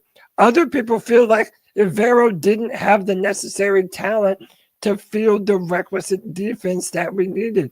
Having that back and forth of different opinions is definitely my driving, motivating factor. And it's why I'm going to continue to do this, probably even if we have another 5 losing seasons. God, I pray not. But that's why I do this at this point. Hey, we've had someone waiting. I want to introduce him into the show. It's my boy Anthony, back on the free for all. Anthony, what's up, bro? What's up, boys? How y'all doing, man? Doing good, man. How you living, man? I'm all right. Yeah. Jump in on this. I know you were someone who would listen to Meow Mix from time to time. Yeah, no, Meow Mix was I don't know. I don't think people are familiar with it just based on what I've seen online, but they were just a simple podcast, like 2 guys, like they said, like 2 guys at a bar, podcast stuff, just shooting shit. That thing, they were kind of funny too, Anthony, because they were like, and Jerry. Yeah, they were funny. Yeah. They were funny. They had a great sense of humor. They were just chill guys, man. And like, I had been watching them for years, since like 2021, and I there were signs that this was eventually going to happen, just because they got young children, and they were very depressed at times doing it. And like, I see some people like saying, "Oh, who's this podcast? Like, this is kind of weak." And like, I'm like, guys, I can't really blame anyone at this point, right? Like, I mainly come here, I do content just because I like to give my thoughts and my perspective, but I can't blame these guys for, taking a hiatus on this. It sucks. And like you guys have said, it's been 8 years now. It's tiring. It is very tiring. I wish we could be talking about a winning product. But yeah, those are just kind of my thoughts on it. Like, it sucks, but we just got to keep moving forward, I guess, at the end of the day. I keep pounding, grind through it. Go ahead, Alex. Yeah. So here's what pissed me off about, like, just being a Panthers fan amongst the fan base in general, is that we don't hold the owner accountable. We bitch amongst ourselves and say, who's the problem? Shit me, I do. We let the coach get away with nonsense. We let the players get away with nonsense. They're basically laughing through every interview that they do. I did an episode about this a long time ago. Like, know thyself. Look at all these small market teams and how they become great. Look at the Bucks. They got Giannis. Look at Denver. They got Jokic. Look at us. We drafted Cam. We had Kuechly. We had Thomas Davis. Hall of Fame talent. That's how you win. Like, how many free agents does the freaking Green Bay Packers get? I'm tired of. We can't do the hedge fund thing where you just let me buy a new stock, and change it over every single year. And that's what we've been doing over and over and over and over and over again. Somebody else is taking the stock to market. And we bring in Sam Darnold, he's going to be the savior. Baker Mayfield is going to be the savior. Adam Thielen, he's going to be the savior. And I want to speak when he gets done, Cody. And you get rid of everything that makes the Panthers the Panthers. Right. And it makes every small market team the small market team. And we say, we need to get rid of this right away. We need to get rid of this right away. We got to bring this in right away. This person's a free agent. We need to bring in this right away. Instead of saying, yo, y'all got to be better. Y'all got to draft better. You got to have better coaches. You got to have men that are coaches. You have to have leaders that are coaches that we can all get behind, instead of saying, this guy sucks, this guy sucks, this guy sucks, and we bitch amongst each other. It's like, Tepper, stop with this effing nonsense and get guys that know football and draft guys that know football. Because that's what good small market teams do. Because we ain't gonna ever be the Rams. We can't get this talent. So we gotta stop pretending that we're gonna get the B-level talent and be able to compete at that level. That's just my opinion. I think that's what that's why all the mentality of Panthers fans is really like dying, because we don't have our guys, and when we do, we say, peace Shaq, peace Luvu, we just like throw deuces to all these guys. Christian McCaffrey, DJ Moore, Brian Burns. Yeah, it's So that's been another trend too. Is that we see so many players fulfill their true potential after they leave this organization, man, and it's taxing because it's one thing on top of the other, and it's like, that's why I know you mentioned it earlier. A lot of people are already like, well, Bryce isn't a bust. He's just a bust with the Panthers, and we're waiting to see him thrive with the Rams or with the 49ers or whatever it is, and it's like, I don't necessarily agree, but I also don't blame fans for feeling that way, considering everything that we've seen. Cody, I gotta say something real quick. Well, let me go pick on. I'm gonna introduce somebody and I'll let you go in. We gotta say this topic.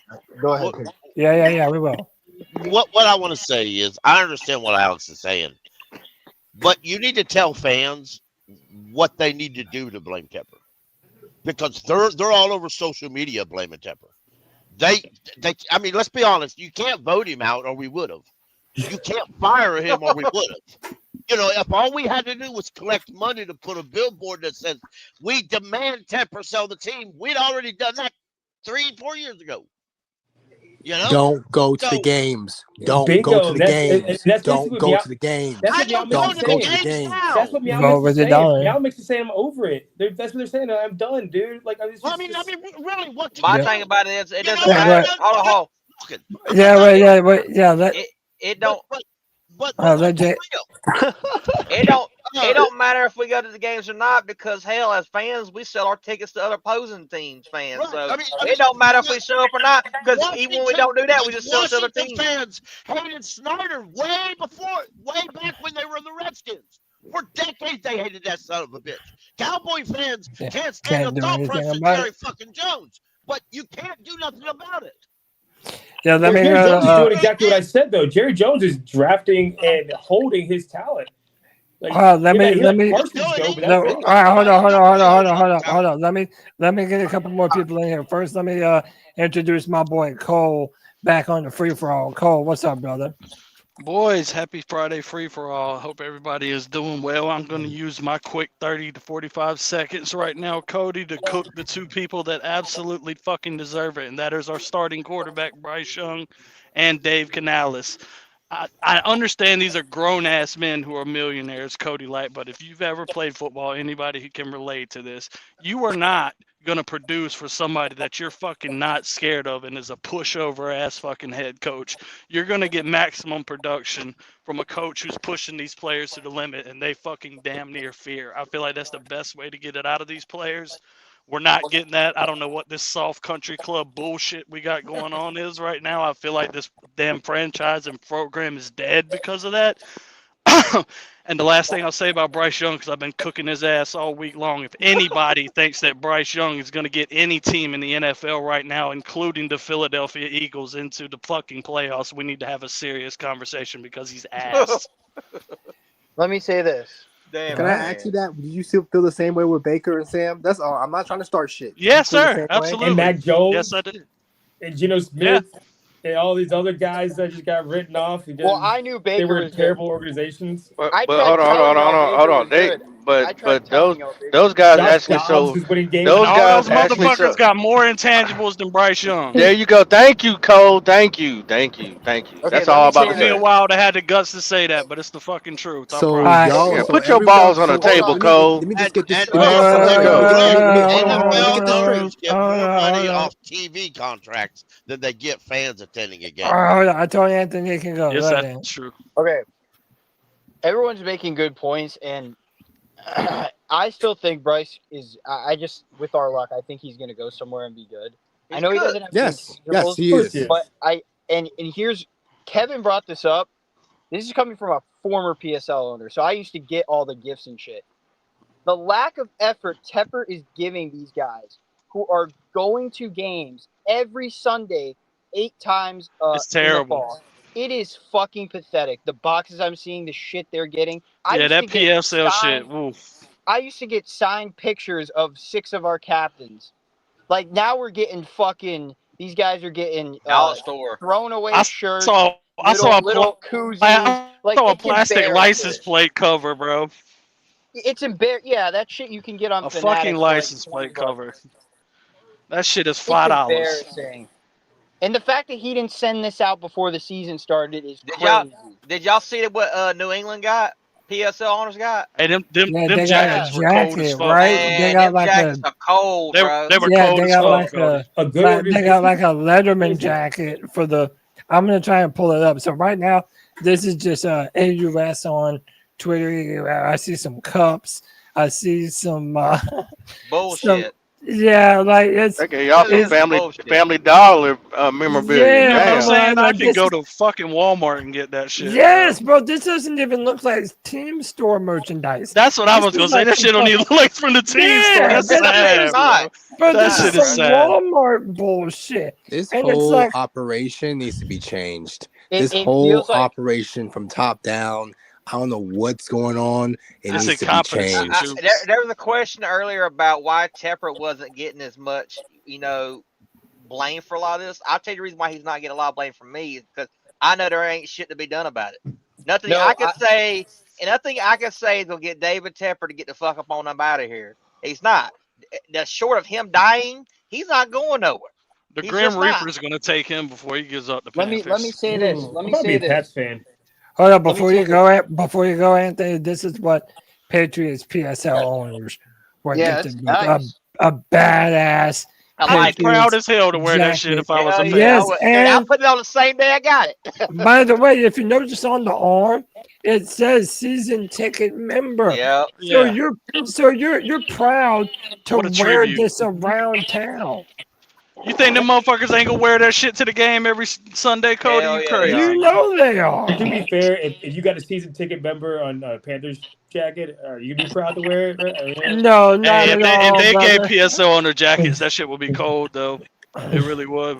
It Just to would. let y'all know, Give me like a just to let starter y'all jacket. know, the That would be cool. average years of an owner spending with a team is 50 years. Even if he dies, he's going to give it to Nicole Tepper, and Oh yeah, Nicole she Tepper gonna be probably go to here. kids. You are more likely Damn. to die than to see another owner. That's That's what I not going to said. That's what I'm happen. saying. You might as well Oh start yeah. pulling for Tepper, Chooks. That's the exact That's fucking what I reason said why on to do it. Twitter. Let me All get a this, jersey and made. listen, I hate Tepper like everybody else does. But you might as Me well too. pull for him. But you can hate him all day. You can post billboards. You can scream at the top of your lungs. He's the biggest problem in the world. I'm We not need gonna him give to a be damn good. thing. We need him to be good, bro. Yes, we Because need to succeed. I think it's, he don't care whether you like it or not. And to be honest with you, going to games doesn't matter. David Tepper is part of the financial advisory committee of the NFL. He's the second richest owner in the league. He's on the advisory committee so he can help owners figure out how to make themselves more money. They get and you more know what, money. Pickle? They get You their know what, money Pickle? on the TV revenues. You And don't you know want what, the Pickle? TV revenues? Get over it. Because And you know what? I'm more. bypass the TV revenues. All these companies pay the NFL. I'm more mad. Go ahead, Chooks. Carry the NFL logo. You know what? I'm more mad at Dave Canales and Bryce Young because you know when he Yes, left that Chooks. stadium, when Tepper left that stadium, he was pissed like all of us. At least Thank he you. cared. At least he was like, "What the fuck?" Hey, good No, point. Well, hold on, one at a time. One at a time. Let me tell you what. Man, that could be a front. Jerry Richardson, Yeah. as much as people loved him, he would sit in a box in the stadium like this. Stone I'm cold, not lying. Pickle. Stone If you cold. got blown out 85 to nothing, your Yeah, quarterback because- got his leg broke. But here's the thing, Yeah. Not Jerry one Richardson. point. But here, okay, 2 points. Jerry Richardson would sit there because he wouldn't get too high, he wouldn't get too low because he understood that he had to trust. He was the an NFL team player. higher. Yeah. And the second thing is I too. still think Alex Brent brought Brush is this his up son. earlier. Alex brought this up earlier, right? Me too, We Jake. are a small market team, and even with these bad owners across the league, everyone shits on Jerry Jones.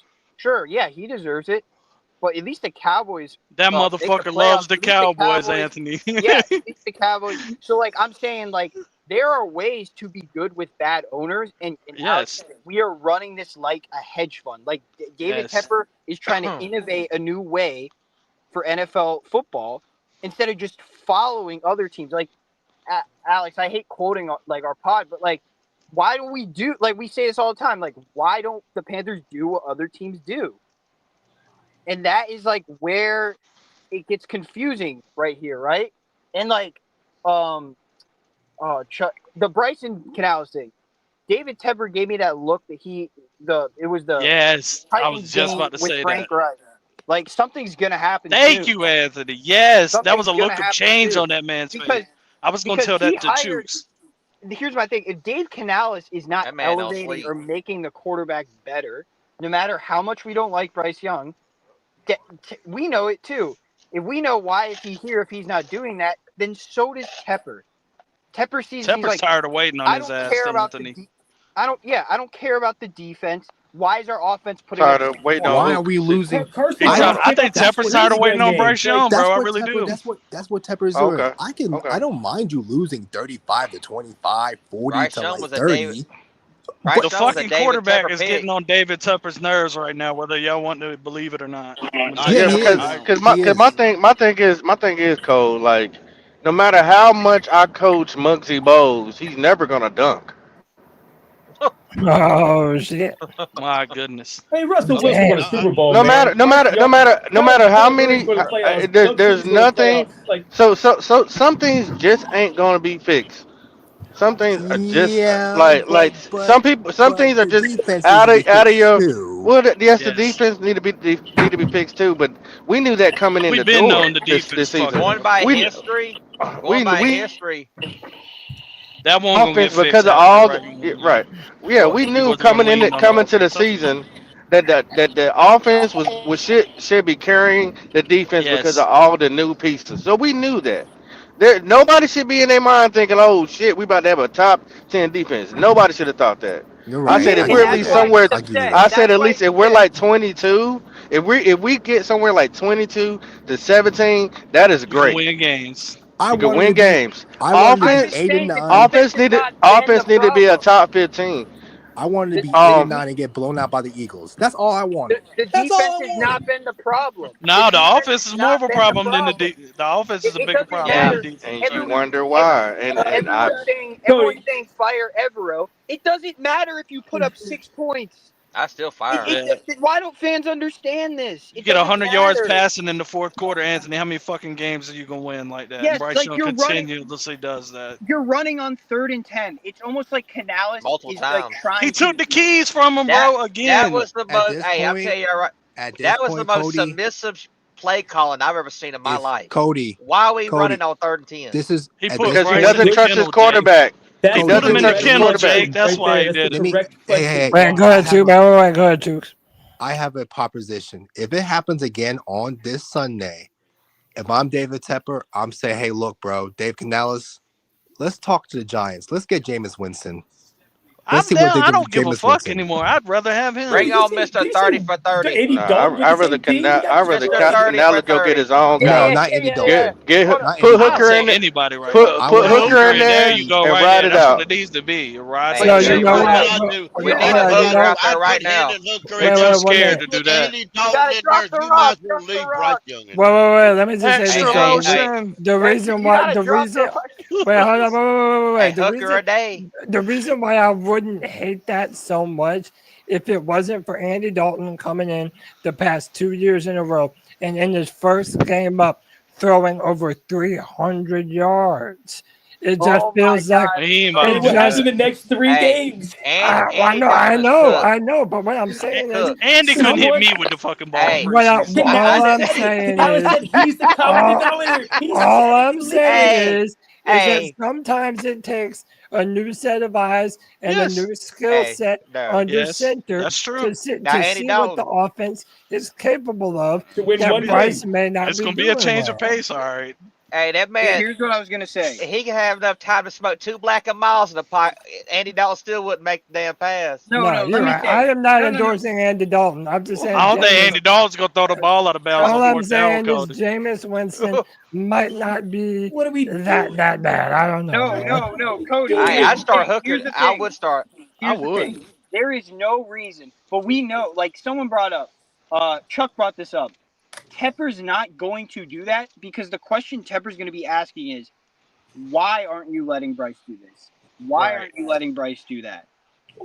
Canales He should know that answer by now, though, man. Quarterback Tepper from a ain't- 1-3 I team. gotta- And I gotta he answer knows for he's that. got a lame duck now. It's over. That's Tepper ridiculous. ain't gonna do Right, it. right, Cole. I don't Right, think that's Cole. correct. I don't think that's correct. I thoroughly believe that Tepper's just like everybody else. He's tired of seeing Bryce Young go out there and He look pissy. is. He Because how is, many bro. how many coaches are you going to waste on that 5-10 pieces? That's three. That's three right there. How 3 many strikes and quarterbacks- you 5 years fucking out, with bro. Rule wasted his quarterbacks, and they're doing just Nah, it was fine. horrible. Yeah, I'll Rat tell you rule. what, bro. Let me just Rat say rule. this, bro. Drop the rock. Drop Hold it. up, Hey, crazy with that drop the rock. hold up. Going back, looking at things, bro. Matt Rule did a fucking number Scott Fitterer on too, this though. Hey, can't organization, forget Scott boys. Fitt. Yeah, Fitterer Scott and Fitterer was Rule, fucking bro. There horrible. were so Kiss of many death, baby. opportunities Worst to GM do in good history. things. It was absolutely terrible. Hey, I need to welcome someone into the show. We got Alex, A14 Panthers in the building. Alex, what's up, dude? The other Alex. We got what's two going Alex. on? What's going on, fellas? Yes, sir. Happy How you Friday. doing, brother? Happy Friday, man. Hey. Yeah, jump in on this conversation, bro. Here it comes. Alex, give us your opinion. Here comes Eddie P. Alex Eddie has been P's talking voice. about this today. Alex has been fair. He's Alex, been fair go ahead. lately. Give your, because he's been sending us things in the chat that actually make sense. So, Alex, say what you got to say. Yeah, I mean, like, here's the thing, fellas. It's just like with our team, and you guys all brought it up. You guys all alluded to it. But I mean, at the end of the day, and we can't get rid of Tepper. Like, it's just like that's the main culprit, because we've had 6'5" quarterbacks in there.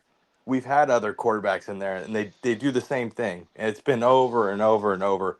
And it's just like we need to find a culture builder. I'm starting to realize, like, after watching I'm starting to like watch a lot of these Canales videos, and it's like I love the guy, and you guys know I love the guy. I really do. Like, I think he's a good person, and I think, like, You're yeah, coming to I your mean, senses, Alex. no, I think he's a good person and everything. I Don't really let do. him eat. Yeah, but the thing is that, like, we need, like I personally wanted Steve Wilkes in the very beginning. I saw a change in demeanor. I saw a change in the organization.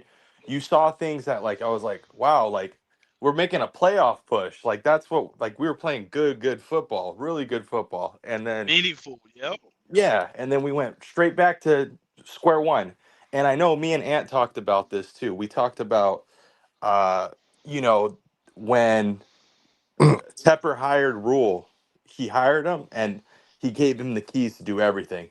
And I think that was obviously it was a mistake. And I think he never reverted back to that. He's just like, you know what? I can't do that. I can't give the keys to anybody, or like have them do their own thing, because I did that last time and it didn't work. But the thing is that, like, we got to bring in and Pickle talked about it too. We got to bring in, either if we are going to bring in a younger, like, head coach, we have to bring in, like, experienced coordinators. Or if we are going to bring in like if we're going to bring in a head coach, right? Or someone that's an he's on his experienced way. head coach. Yeah, if we're going to bring in an experienced head coach, let him, like, it has to be an experienced head coach. Like, let him do his. Like, let him do his thing, but don't bring in a college coach and be like, here's the keys. Like, that didn't work. So we can't do that. But then at the same time, I wanted to bring up Bryce real quick too, because to me, I'm with Ant on this. Like, I think Bryce might be better somewhere else. I think the confidence is shot a little bit, but I don't think he's done. I don't think he's somebody that's just, like, not going to be a good quarterback. I've seen too many times in this team when he does have options, and when they do give him the keys, and when he's doing his thing, he's a good quarterback. And we've seen it the last 6 weeks or 7 weeks last year. He was a top 15 quarterback. So I mean, I've seen it. Top 10, yeah. Top 10. So I've seen it. So it's not Top like 2. we haven't. So it's not. That's why I don't But want to that's be what's like, oh, he's done. confusing. Why didn't he give him the keys again this year? Why are we Right. running draw plays? Like, that was the whole. I get people say last year was a mirage, and I'm not even saying I have a conclusion on what Bryce Young is. But how do you not build on that? And that's what me and Alex talked about in our pod, was like, is Canales trying to sabotage him again? Like, is he trying to do this again? What are we He going really to wants do his own for quarterback Cody? bad as a Sabotage. bitch. That man. Yes. Dude, look at him. They're doing a great job of fucking route each run. other All of over. them. That's what's Yards per going route run. on. Cody. Alex, I what were you don't gonna know say? about sabotaging, but I think if you can't do your job, I mean, I'm gonna lose faith in calling certain things for you. If How you do you can't think his hit, job? if He you got can't, taken if you for can't, hold on. 9 It's quarters. we literally we're all watching the same games. I know we're all watching the same game. Yeah, we I'm are. seeing Yeah, draw simple. plays on third down. Hold on. I'm not saying all the plays that Canales call are great calls. That's not what I'm saying. So don't get it twisted. I'm saying though, he starts off the game trying to get Bryce in the game and get him in a pattern, but Bryce loses it. He does. I'm sorry, y'all see it. He loses it. He will overthrow or underthrow. That's the way he's been doing this season. This season. So what That's the happens is truth. he loses your quarterback. I mean your coach loses confidence in him because he's not executing the simple plays. It's the simple things that he's not doing. And And let now me, we're saying, oh, he's so trash. We got to get him out of here. Which you're going to be right back into purgatory, But letting David Tepper find another coach who he can run his balls across his face and tell him and do whatever he wants. so let me say this. Let me But say this. can I'm gonna I ask you a wait. Hold on. question? Time out. Let me say this. I'm gonna let Jake go. But I think there's a lot of truth to what Pop said though, because even if the play calling isn't great, I don't think that any of us can deny there are plays to be made. There were multiple times in 2 games where Bryce Young overthrew his 6'5" wide receiver who can jump out of a gymnasium on 1 foot and you're still overthrowing him. Now with Cam Newton, you always knew that Cam would throw a little bit high, but no one ever doubted the arm talent of Cam Newton. Meanwhile, Bryce was drafted to be this ultra accurate game managing style quarterback, and he hasn't done anywhere near that. He's fallen short of expectations, and I don't know that you can blame all of that on Dave Canales, especially since he largely did the same thing under Frank Reich. Go ahead, Jake. But now I'm gonna say, like everybody, I mean, a lot of people in here, if not everybody in here, said that this was going to be a big year for Bryce Young. It had to be a big year for Bryce Young. We all said that this is his 3rd year. I mean, we knew that he had to improve and continue on what he was doing last year at the end of the season. But I'm going by right now. I mean, I know a lot of people saying this early, which it is, but I can't say that I've seen enough of Bryce Young to even thinking about extending him or even picking up the 5th-year option. Yeah, at the very least. Let me clarify my point. I've made this very public to all of you guys at some point in time. My issues with Canales mainly don't even have as much to do with what he does with Bryce. It's more so just from the head coach position.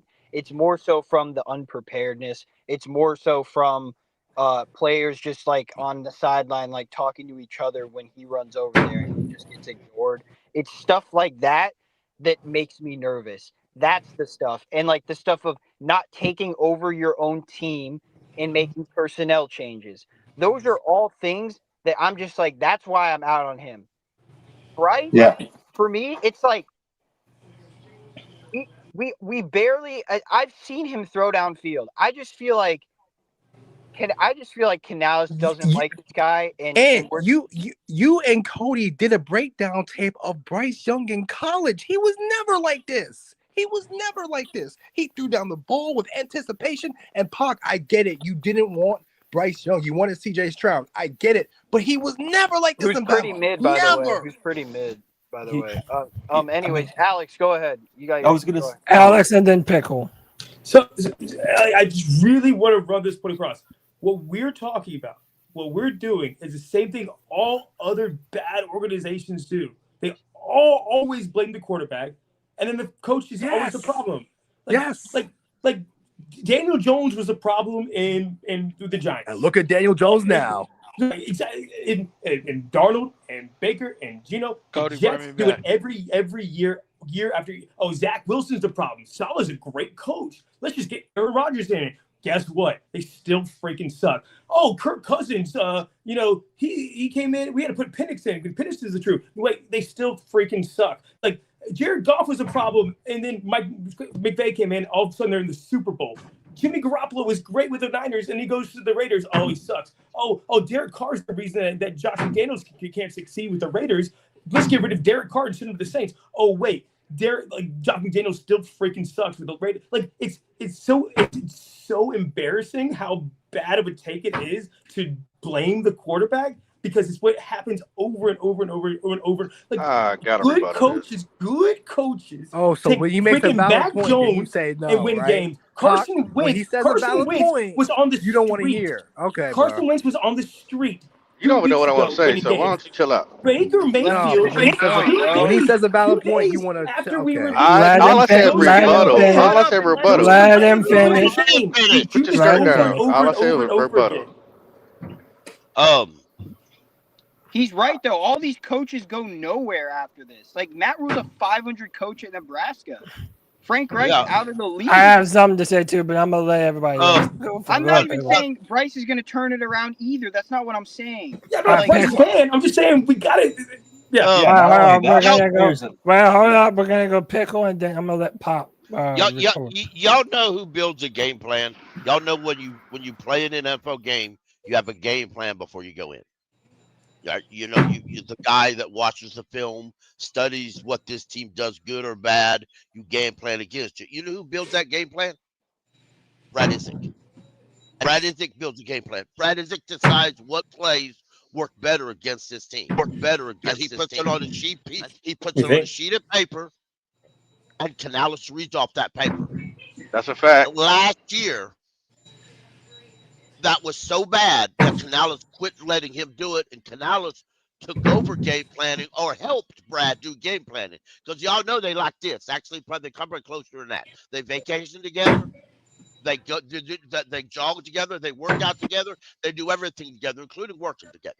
Now, all that being said, when Canales started helping Brad with the game plans, it turned it around. That's when Bryce started playing better. That's when he started looking better on the offense.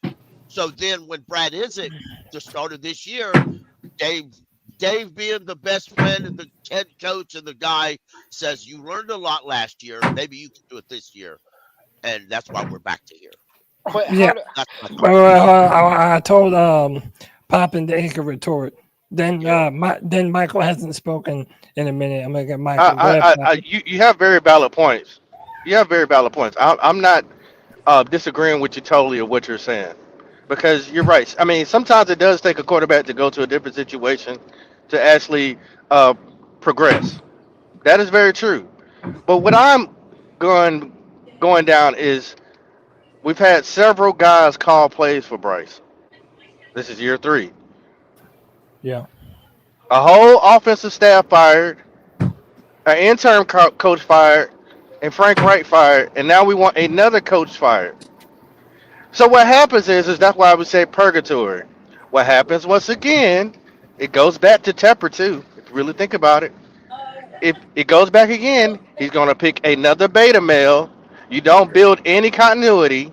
You don't build any culture, because you're firing coaches every 2 years. Every 2 years you're firing a coach because you can't get one person to do their job. Now, I'm not saying Canales is perfect. Not at all. I knew when we got him that he was green. Just like Matt Rule, right?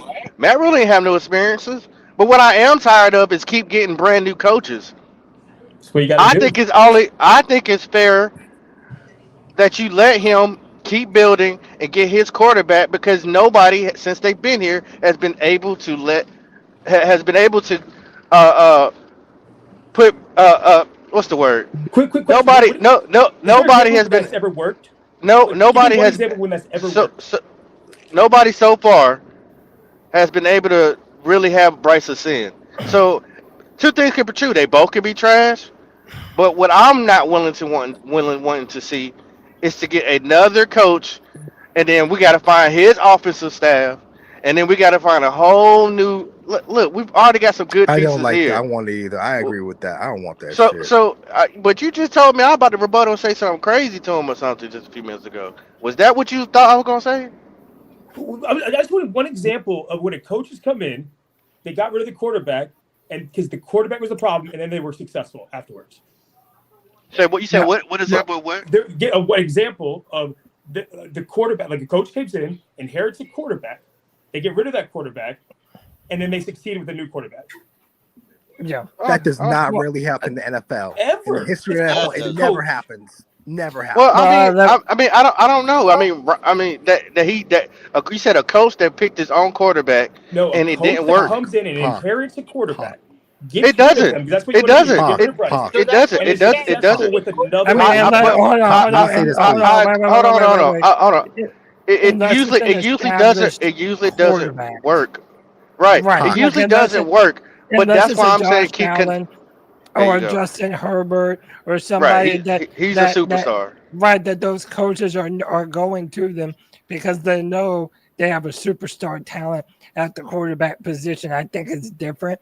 I also do think it's fair to say that, one, there's a lot of incompetence if you have two coaches in a row that are not putting Bryce in the best position to be successful, doing a lot of the play action that they would do at Alabama when Bryce did thrive. Now, it does make me wonder why so many coaches are not able to get the most out of this quarterback. Thank you. And then why does it have to be such a perfect situation for Bryce when it was never a perfect situation for Cam? Right, We are lowering our standards. And also, we are Pop, lowering our remember, standards, guys. wait, but hold on, one more thing. But one more thing, Pop. Bryce Young. Please. Yeah, but hold on, one more thing, Pop. Remember also when Bryce was coming out of Alabama, that was part of the argument in favor of Bryce. They were like, oh, these are not the best Alabama teams that we have seen, but Bryce Young was able to elevate that talent around him and turn it into something. And thus far, we have not seen that. Let me go to Michael, and then I'll open it up to anyone who just wants to jump in. Go ahead, Michael. All right. So personally, for me, I don't want to hear, especially from G Baby at this point, because I don't want to hear no King Bryce crap come out of his freaking mouth anymore. Because at this point, it's just a freaking myth. Yeah, it's just a myth. Like why are we even hearing King Bryce come out of your freaking mouth, dude? Like, get over it, dude. We're not gonna have another winning season, bro. So cut the King Bryce crap out and just deal with it, bro. We're gonna have another losing season, and Bryce is out the freaking door, brother. But can I ask y'all a question? And Yeah, You tell him, Michael. You tell him. I agree with you. I live it's great debate, bro. It's great debate. Yeah. And Paul, I agree with you. I live in Charlotte. I heard the radio station when Cam Newton. You know how many people didn't want Cam Newton to be our quarterback? There was a lot. There was a lot. There's a lot of people that didn't want. I live in Charlotte too. I'm on my way right now. I'm 4 hours away. Trust me. I've been living here since me and Cody. 1996. I'm born and raised there. No, I live here too. Yeah, I've been Yeah, here. I'm a Charlottean. I wasn't born there, but I love it. 704 represent. That's why I said when Steve Smith called out Charlotte fans, he was talking y'all, not my ass. That was some he wasn't talking to me either, Pickle. Hey, I'm with you, brother. Hold on, wait. Let me let he you was talking to me. finish. Let me let you finish your point. Go ahead. So, Pac, I would agree with you. For those people who are complaining now but didn't like Bryce, this is what y'all get. Who complaining about Cam and saying that we can't sell for mediocrity and this and that.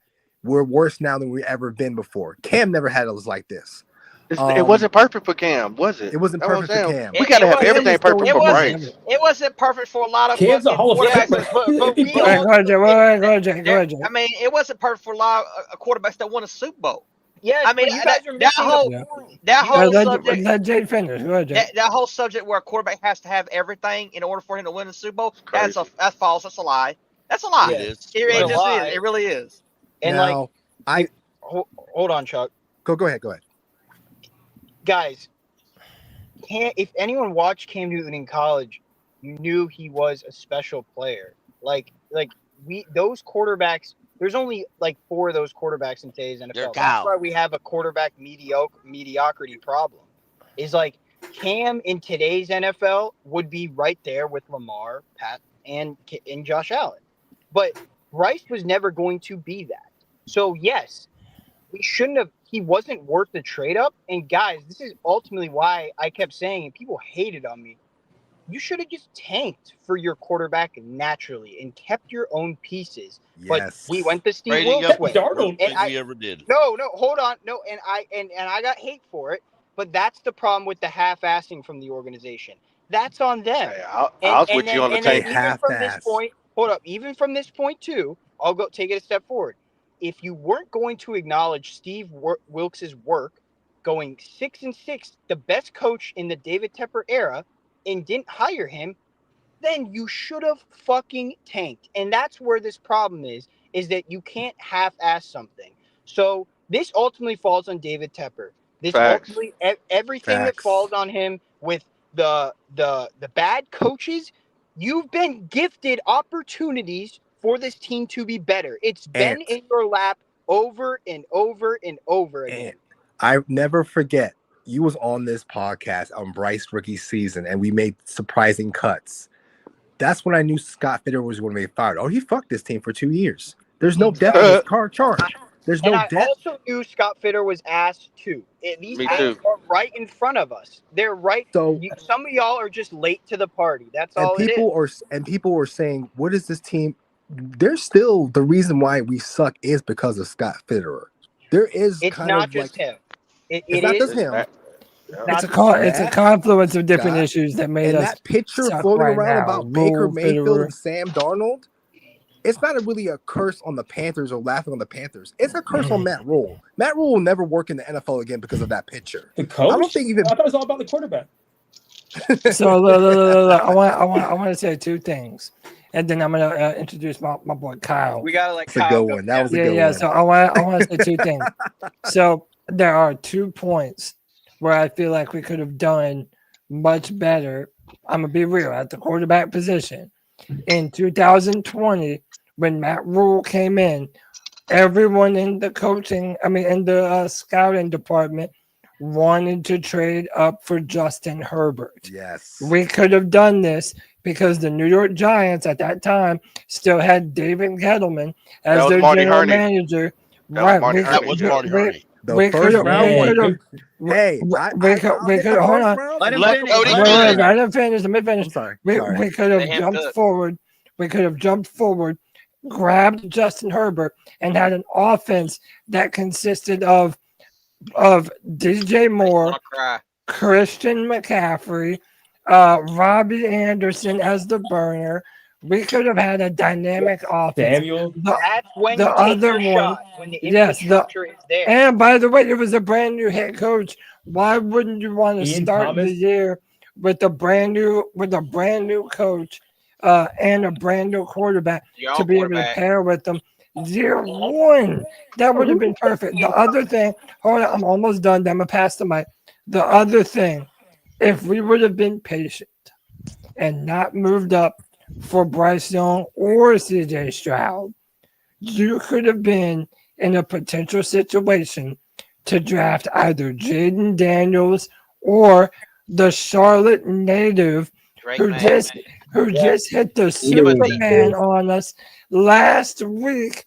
Drake May, who grew up a Panthers fan, who before he was drafted was on the red carpet with Cam Newton talking about how that was his favorite player growing up. We missed out on one hell of a moment with that scenario, man. Let me welcome Kyle.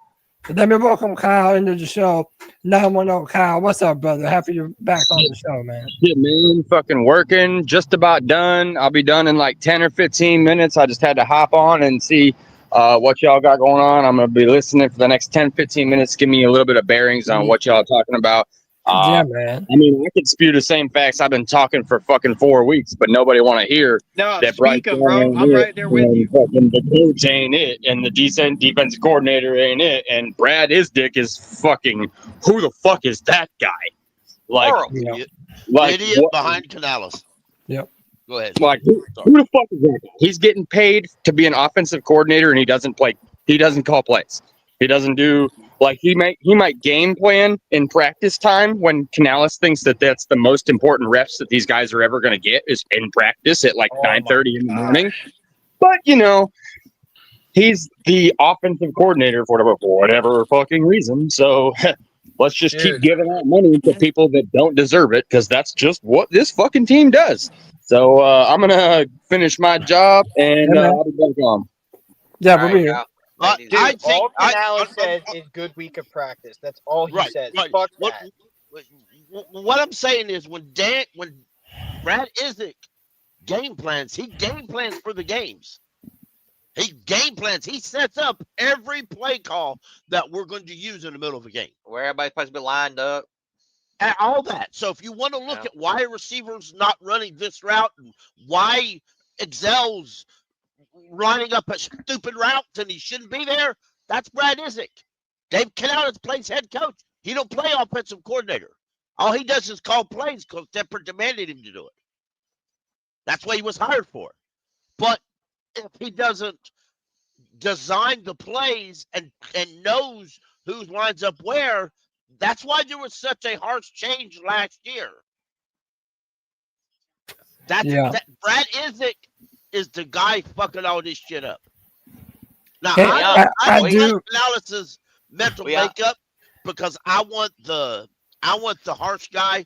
I want the team builder guy, the defensive minded guy, the guy that's going to get in your face as a player and tells you. I watched a video of Todd Walsh, I guess at one of the preseason games last year against the Lions, and because he used to coach with the Lions, and he walked up to a Panther player and I couldn't recognize him. He goes, "What?"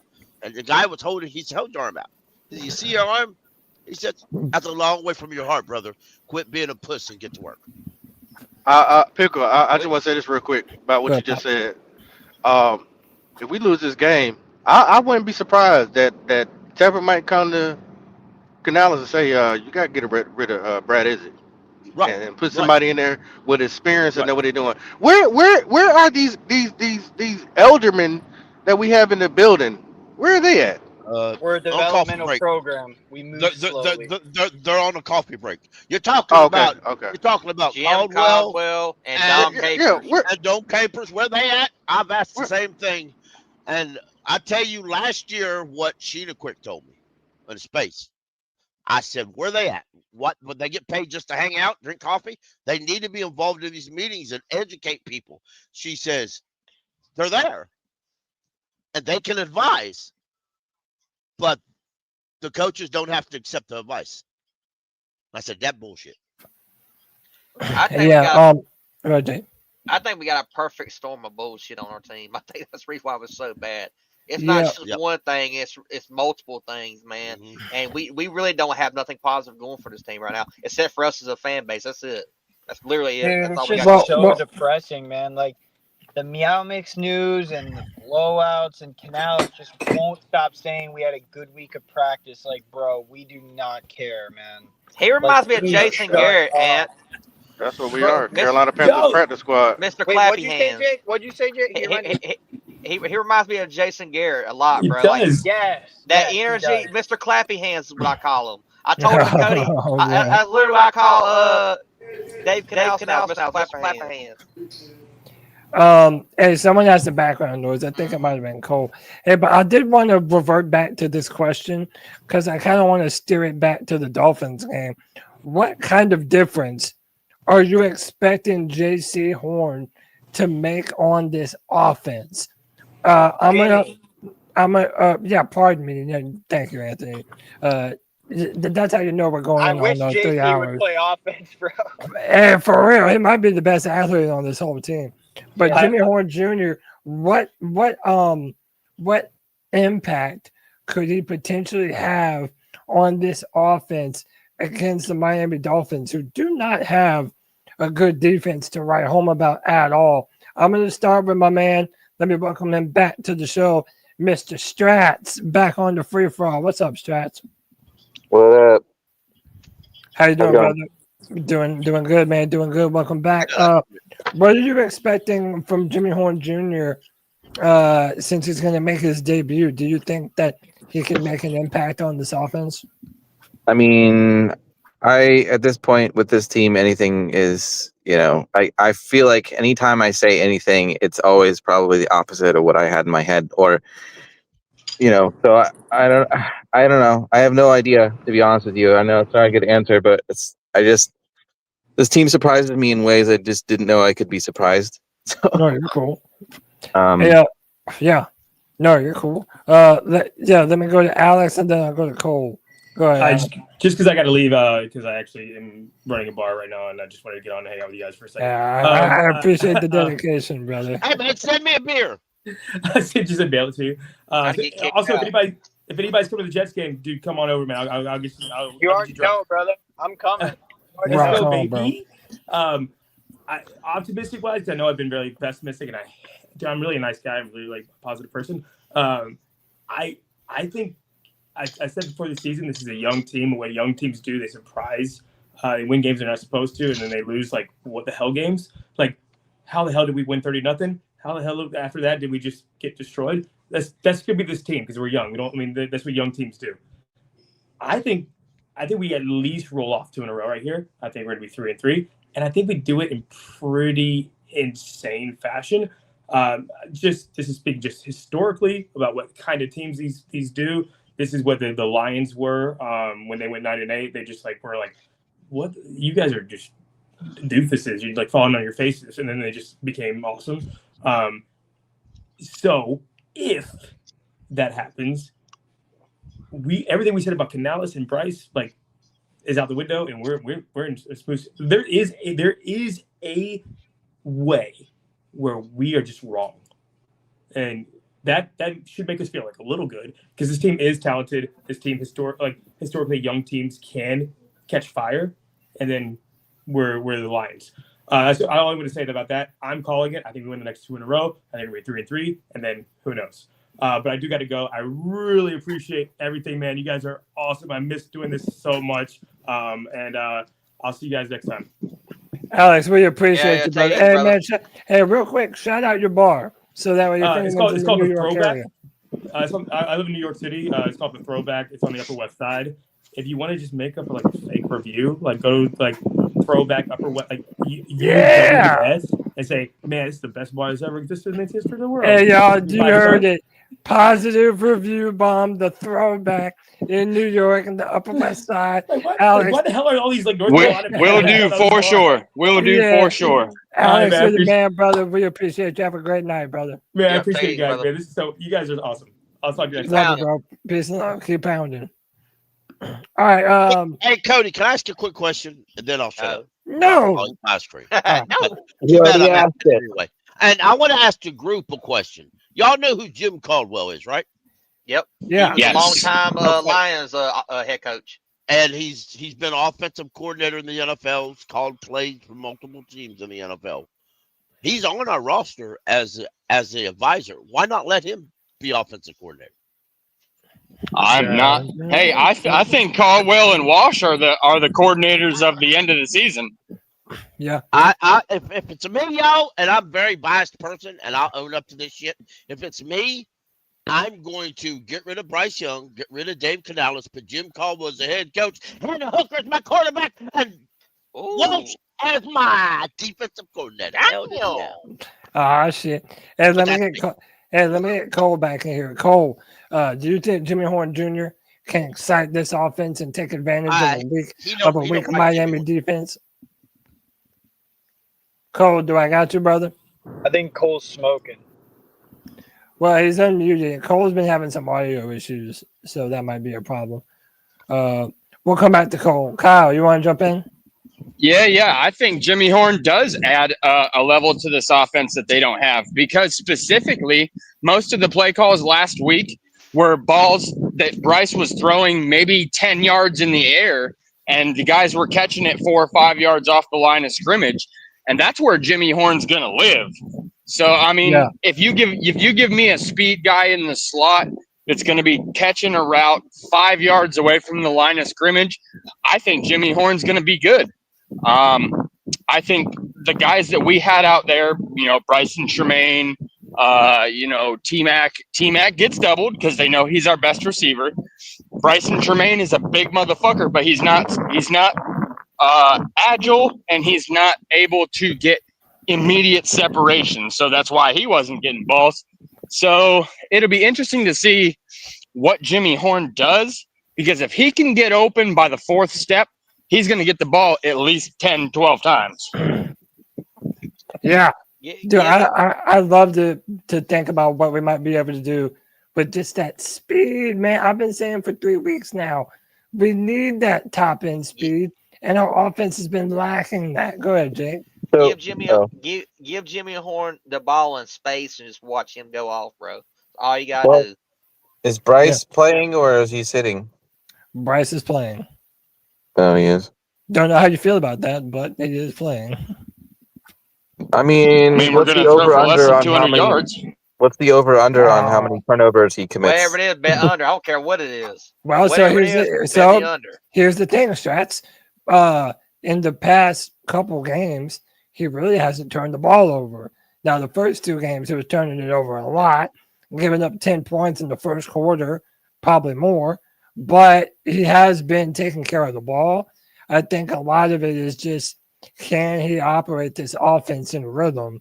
And I think that's still one of the biggest questions to. Well, do any of you have any faith in that? I mean, what he's shown me throughout his whole career so far, and this was echoed, I brought this up before, but it was echoed this week on 997 The Fan with Tim Donnelly, who has awesome points, by the way. But what he kind of said was, which I agree with, and it is something I have brought up a few times in the past, is that Bryce typically seems to do well when it doesn't matter, when there's no pressure at all. So like at the end of the year, when we're already losing and the games don't matter as much, then sure.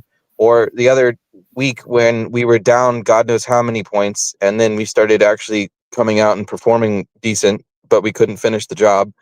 I mean, I hate to say it, but it seems like that's his whole persona, and he just does not have whatever gene it is that he needs to, be a badass in the time when it matters. Right. And I mean, like, the only win of the season, he had 121 yards. Who the fuck can win a game with 121 passing yards? I'll wait. No, I mean, really, no one. I mean, I'm also of the mindset, though, that there's been a lot of plays that have been there to be made that just weren't. And to me, that's frustrating. I don't expect Bryce to always be the reason why we are winning, but I need him to at least hit open receivers in stride, not putting the ball behind them and not putting the ball 5 yards in front of them to actually give us a chance. I think some of these games that we've lost could have been a lot closer if Bryce had a little bit better footwork and took care of the ball a little better. Let me welcome in from the 704 Charlotte Bound Show, Twan Don, back on the free for all. Twan, what's up? Right. What's going on, yo? Twan, what's up, dude? How you living, man? What's good? How you doing on this Friday evening, man? Oh, I'm good, man. I'm good, bro. I'm good. Glad to hear it, brother. Yo. Talk to me. I just joined. I don't really know what you guys are talking about. Well, yeah, I mean, but basically we've sort of been talking about Bryce. What else is new, right? But but no, the question I've been posing to everyone is, what kind of difference can Jimmy Horn Jr. make on this offense since we're finally going to be seeing his regular season debut? What I mentioned on the show the other day, man, and I would love to see what Jimmy has. You know what I'm saying?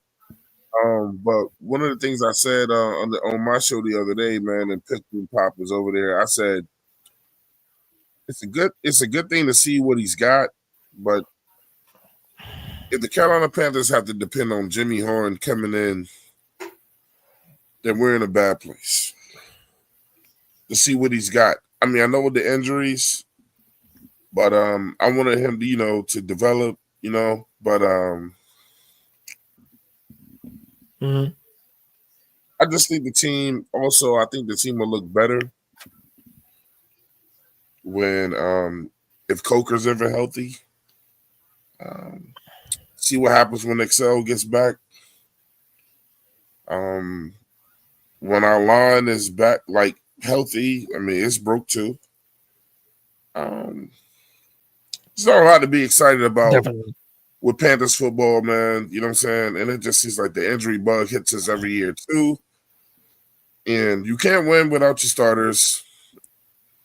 And it's every week is see what we're gonna do this week, man. You know what I mean? I'm gonna watch every Sunday, you know what I'm saying? And it's bad because I thought this year was a year where we could actually make the playoffs. And now I feel like I'm back to last year when I said I just want to see them make improvements. But I guess if there's some type of shining light for me, is that I'm guessing that after this year, Bryce will be gone, or he'll be backing up something. Ever will be gone, and people know how I feel, man. I can really care less if Canales is right behind him, but I will give him 3 years though.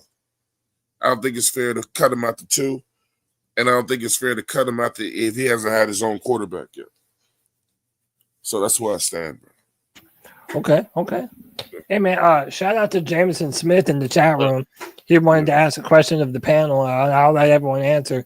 Question I'll answer it. Yeah, well, hold on. Let me get the question out first. Pickle head. I can read. I can. Yeah, I know, but let me read it to everyone listening.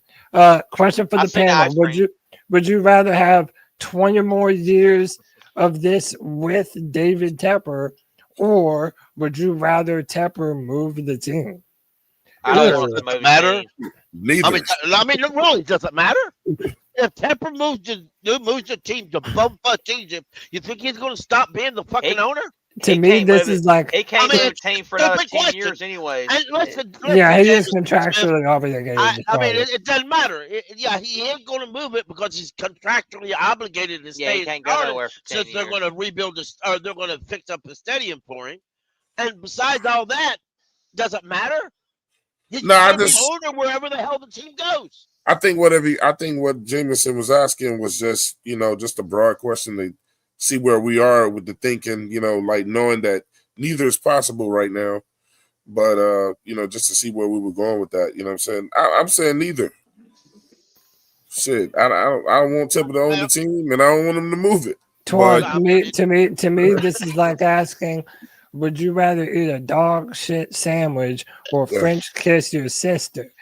Probably neither of them, bro. Like neither of those sound like good options to me. But at the same time, we know what everybody's gonna pick in that situation.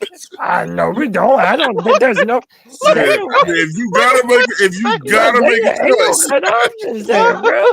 Why, my man? Remember, I grew up in West Virginia. Oh, right. Shit. Hey, y'all hear the banjos? That shit is legal. Just saying. Shit, before I eat a dog sick sandwich, Hey, man, but Jake is right though. Right now, they are contractually obligated right now with that new deal to the city of Charlotte. Hey, So what's that bad about it shouldn't be though, something Cody, you gotta worry about. is that woman that remember we brought up that was talking mad shit about the Panthers? Yeah. Hey, Yeah. she ended up being right, Cody. Yeah. Dude, we're in a bad time right now to be Panthers fans, but hey, we got You each ain't other. lying. That's all we need. We got each other. But she was talking all this shit about like why should the She said they ain't won in so many amount of years. Bro, she was roasting the shit out of the Panthers. She really was. Yeah, and then like my questions about fans wanting to bring hold on. So did y'all watch the 49ers last night? Yeah, Matt Jones went off. That was a good game. Sure did. I watched Eddie Pinero make a 59-yard field goal. That was fucking bullshit. And see, this is the thing, right? They need to check them balls after that game. Something wasn't right. Why? Let me let Pop go. Go ahead, Pop. Hold on. I haven't heard Pop in a minute. Go ahead, Pop. I want to answer the question about weapon X15. Yeah, I think he can make a difference if he gets the ball because he can be underneath and he can key you up top. That's and it would be even better if XL and T-Mac also get involved and XL redeems himself. I'm not out on XL yet. If people can sit here and root for Bryce for 3 years, I can root for XL for 3 years. So it don't make a difference. And beyond. But as far as Matt Jones, he's a rookie, right? No, Nah, he's not. He's not. he's been around the For corner. the 49ers? I think it's Yeah, his. he's not. Is it his third or fourth year? I think it's fourth year. Yeah. When has he ever started? It's his third team, though, right? He started. No, but when Yeah, like, New England. because he was drafted by the Patriots and he played for Jacksonville last year. the Alabama quarterback? Yeah, remember Cam? Sure enough. Remember they The one before Bryce. The one before Bryce, right? You remember they hired Cam Newton to go up there and teach I thought it was somebody new. Oh wow. Wow.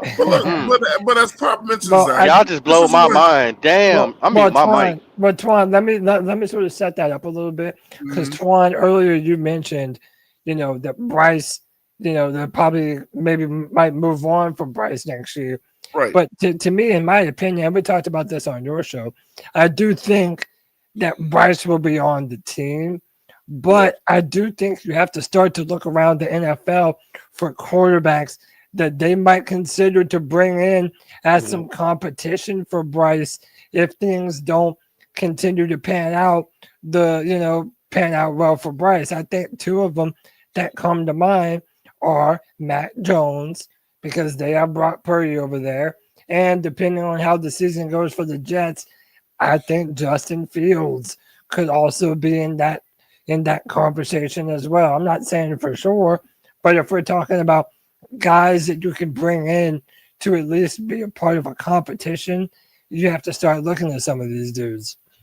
Absolutely. I'm so glad you said it, Cody, because that's exactly what I've been thinking all last offseason and all this season so far. Having Andy Dalton and a practice squad guy is not helping Bryce. He needs someone behind him that is pushing his ass. Because if he can't do it, I relate that to the Alabama shit. Mac Jones was the starter and he was the backup. Then when he got there, he had another fucking stud, Jalen Milroe, right behind him, pushing his ass. And that's what I want. I think Bryce Young needs somebody to push him, to let him know that if he fucks up and he decides he wants to start taking some plays off and missing some throws, that there's another guy on the bench that's more than happy to take his spot. Correct. Let me tell y'all something. If Bryce doesn't play well this year, we're going to have to scrap him, bro. Carolina's going to have to find somebody to take him. Let me tell you why. Because regardless. Let me tell you why. Because if we don't strap him, right, the people that absolutely love Bryce Young, man, then we'll forever be going through that bullshit. Because if the new guy comes in, has a bad game, we already know what's going to happen. Put Bryce, but look, I don't want to go through this shit no more. If he's not even in the picture no more, I feel like some of our fan base will start to heal because, look, follow Bryce wherever the fuck he goes, man. If that's your guy, that means you never was a Panthers fan. If you following around this little midget, they can't get it done. But I do believe that, man, if Bryce plays in another system, he could probably be better, man. I agree. This is what's going on with the Panthers right now, y'all. And tell me, how do you win with this? We got wide receivers out. Our line is broken. They hurt. The defense is not looking like the way they're supposed to be looking. Plan to replace our center. So for people who like Bryce, that shit, and that's what like me and Pop be talking about. That shit impacts how that dude is gonna play, man. Like, he's already limited, but damn, when you take his weapons away from him and the line, he's gonna be even more limited and he's gonna look even more trash. So all the stuff that we saw him do late last year, most of those people were healthy. So I don't look for it to happen like no time soon. I just think it's best for both parties to move on, man. Yeah, I mean, I don't know. There's still so much left to happen. We need to see a lot from Bryce. We need to see a lot from the coaching staff. Because, again, like Pop was saying earlier, like to tell you why one of them between Bryce and Dave Canales is underperforming is not absolving the other one. The play calls have been terrible. I mean, the fact that we were dropping back to pass on first down, on 1st and 10, then on 3rd and 10, you decide to run the ball with Chuba. It's like there's no aggression to this play calling. I'm praying that Jimmy Horn Jr. and that over-the-top speed can help open up the offense a little bit. You know, to me, I think about how Bryce was able to utilize Jameson Williams at Alabama. I'm hoping that Jimmy Horn can have the same effect on Bryce and this offense, straight up. I said the same thing with the Jimmy Horn thing again. I said if Jimmy Horn is good, it's going to make Canales look bad. I stand by if we need Jimmy Horn out here on the field to make a change, then we're in trouble. But the reason why I say that with Canales is this. If Jimmy Horn comes out there and balls out, which is we would all love to see, then, again, last year we cut Coker. Coker came back and looked like one of the best receivers on the team. This year we cut Renfro. Renfro, we brought him back because of the Thielen situation. And in that one game, he looked like one of the best receivers on the team. 2 touchdowns in one game. So if Horn comes out here balling, it's going to look like Canales doesn't know shit about and doesn't know how to recognize talent and have the right guys on the field. Not only that, Twan, but he said in multiple interviews that Jimmy Horn is not ready to take meaningful reps at wide receiver. He said it multiple times. If Jimmy Horn gets 100 yards, he's going to look like a retard. So how crazy is he going to look if Jimmy Horn came out here and ball? How bad? I said this the other day. I don't think it makes him look bad. I think it reaffirms his fact in Seattle. He was a wide receivers coach. Brad Isaac was a wide receivers coach in Seattle. They should just simply say that they needed developed, and they developed him. Listen, he got a lot of pats on the back this past year for his development of the undrafted rookie and the ability to spot the undrafted talent and the undrafted rookie named Jalen Carter or Jalen. But they cut him. But they cut Coker. Right, but they put him on the practice squad. Right. They cut him. They cut him at the exact time they knew another team would pick him up. That dude should have never been cut. The practice squad. Yeah. Yeah, I don't disagree with you. I'm just saying that's just what. Yeah. I don't. Like I said the other day, I hear a lot on XM radio, and I hear what people think of the Panthers. As much as people hate, as much as folks in the NFL hate David Tepper, they think Dave Canales and Brad Isaac truly developed Jalen Coker into who he is. It wasn't the fact that they, and as far as them cutting him, that's just a veteran ability to sneak a guy on the practice squad to bring him right back up when you wanted him. But can I ask a question?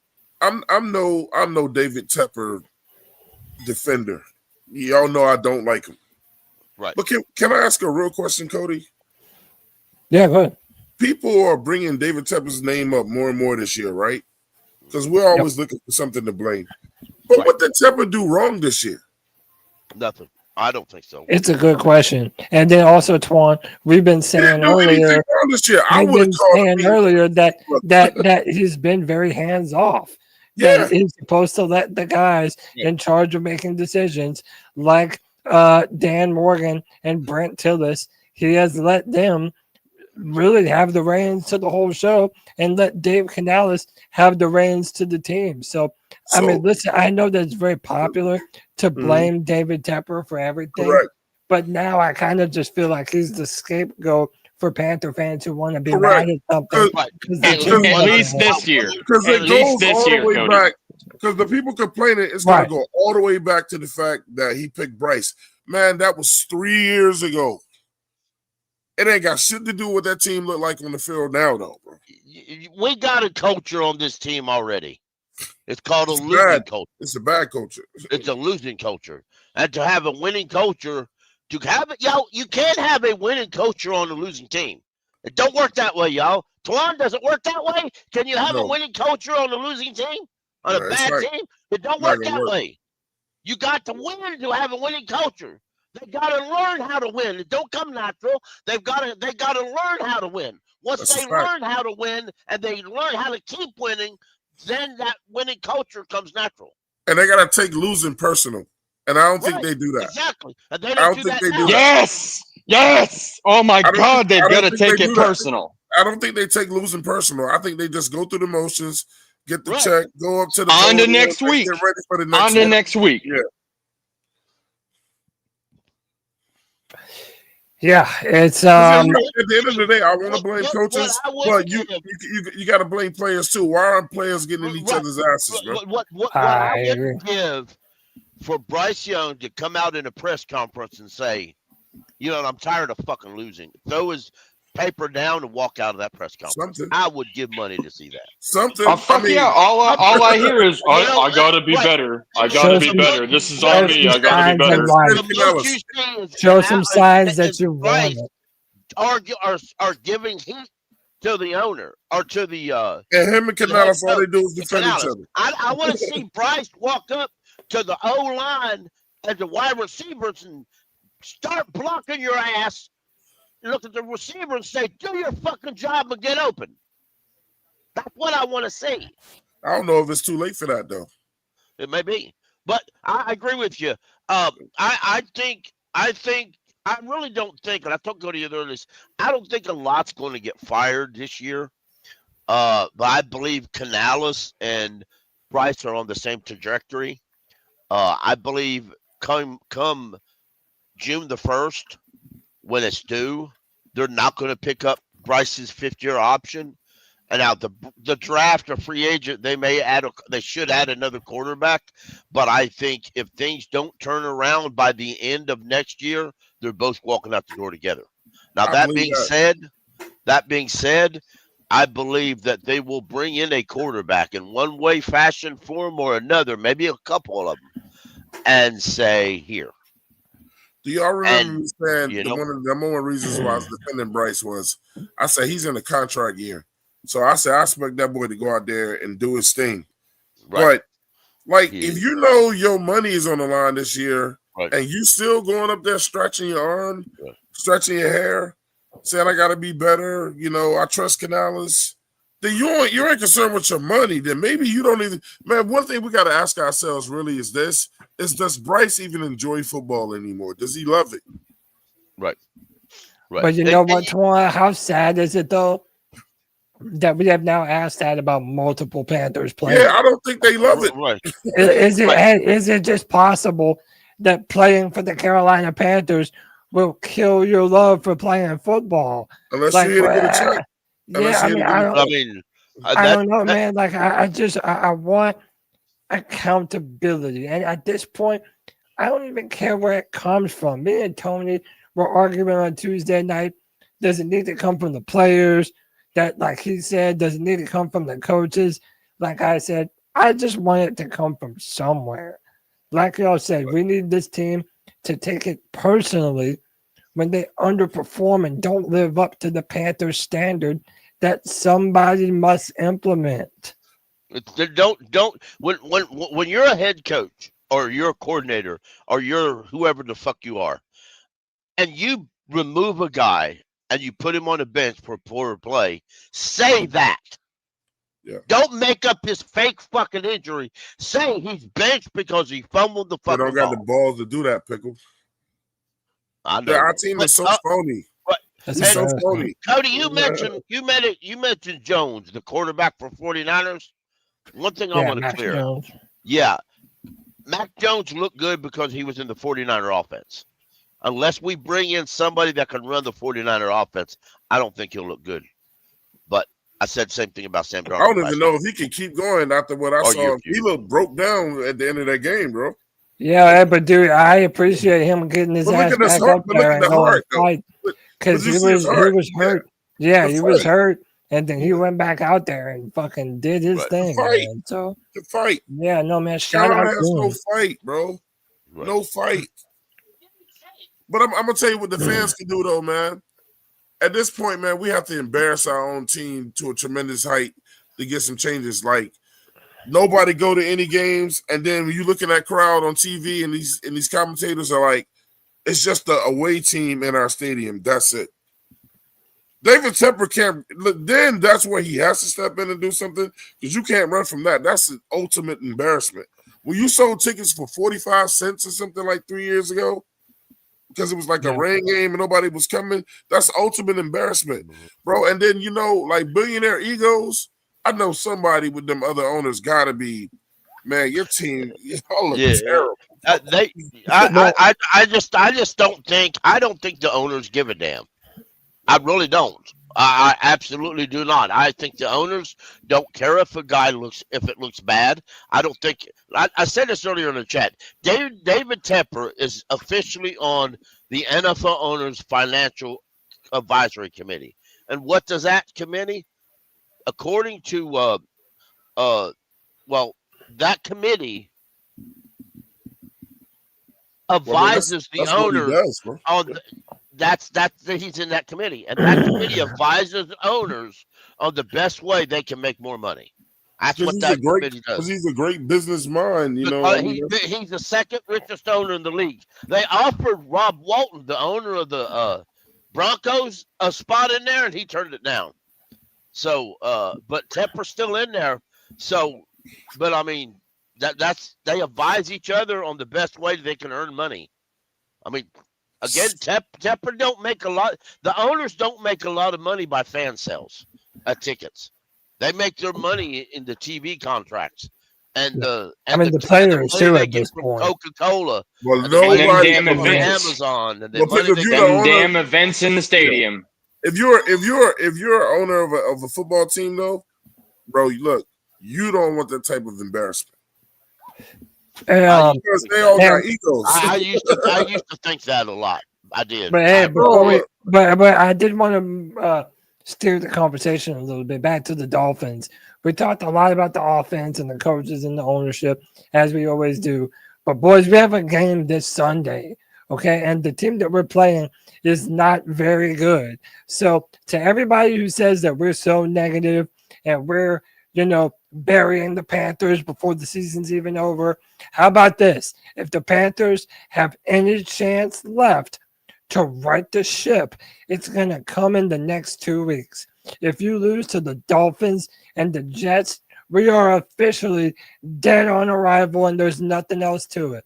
My question is, what is this defense equipped to stop Tua and the Dolphins offense that is minus Tyreek Hill? We invested a lot to be able to stop the run this year, and they have Devon Achane, who ran for 99 yards last week. Can this defense actually shut down Miami's offense? No. I mean, because I don't think so. Why not? Terrible team in New England, and we didn't stop that. I don't think New England sucks. Twan, I disagree with you, bro. I don't think the Patriots suck. Okay. I think that they have a good offense. I think their defense is getting better. How about this? I think the Patriots are way better than the Dolphins and the Jets. And but we're at home though. So why can't this offense, or pardon me, why can't this defense slow down the Dolphins' run game? Because Xavier is our defensive coordinator. And because Devon Achane and Ollie Gordon are doing well. The way I see it, the Patriots sucked before they took on the Panthers. After they took on the Panthers, they look pretty good. I still only got them winning like 5 games. I mean, shit. I mean, I don't know, man. I said the other day, man. I Miami, Cody. I think Carolina. And you tell me if y'all think it's true. I think we play down to our competition. I think when we play tough ass teams we have no business winning games with, we play hard. But a team that you should just absolutely just go through, we lose those games, bro. I don't see us winning another game all year. I really don't. I've got to see something from this team that I haven't seen in 2 years, or that I haven't seen at all, period, this year. I've got to see something in them before I say that they'll win. I'm not saying they're gonna win. I'm saying they're just gonna play good teams tough. I ain't say beat them. Right. Right. I just don't. I don't have any belief in this team anymore. So I don't believe in the coaches. I don't believe in the quarterbacks. I don't believe in the. I don't believe in them anymore. So. It's getting there. It's. I think we'll win one game because people will sit their starters and they'll be already in the playoffs. Well, that's you're probably right there, Pop. I'm probably not thinking about that, but you're right. Somebody said earlier in the show, talked about how we win them last few games, the meaningless games, supposedly at the end of the season. I think it's going to be against them, like maybe Tampa Bay. Tampa probably going to have. They're probably going to win the division again, the way it's looking. And, you know, they're going to rest their stars anyways because by the time that we get the last few games with them, they're already going to be locked in anyways. Man, can we beat their backups? I tell y'all, since we're talking about this, I was listening to XM radio and let me see, Rich Gannon was on there and they was talking to him and Rich Gannon. Let me see, he was a Raiders quarterback at once, right? Anyway, but he was on there and they were talking about when will the Titans win a game if they do. And the other dude was looking up their schedule. And he says, when did they take on the Saints? When do they take on the Saints? He goes, they actually do week 17. He said, see, there you go. The Saints are the worst team in the NFL. Saints gonna beat our ass. but they're going to beat us. Watch and see. I know. They're going to beat us twice. Man, I'm going to be one so in their upset house, if one they in beat our us. house. Hey, this is coming from somebody that said that we're going to sweep them in the beginning of this year. I said we're going to sweep the Saints. Dang, Bro, like it's going to happen. If we get swept, I'm not watching football next year. I swear. If you want to see somebody get fired, wait till week 10 when the Saints whip our ass at home. Yeah. One game at a time, gentlemen. I'm if we just don't win a thinking about the game, Dolphins. Peckle, you said week 10. If we don't win a game by week 10, somebody's going to get fired, bro.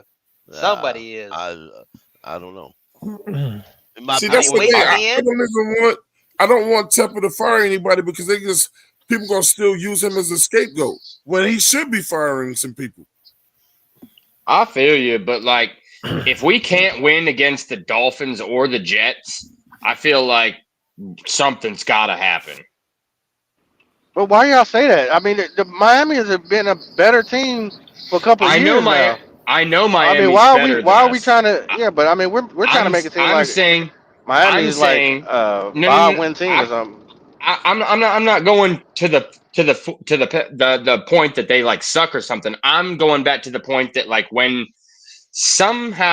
we play average teams, they kind of play down to us. And you know, the Miami Dolphins have already had one game this year where they turned the ball over a whole bunch of times.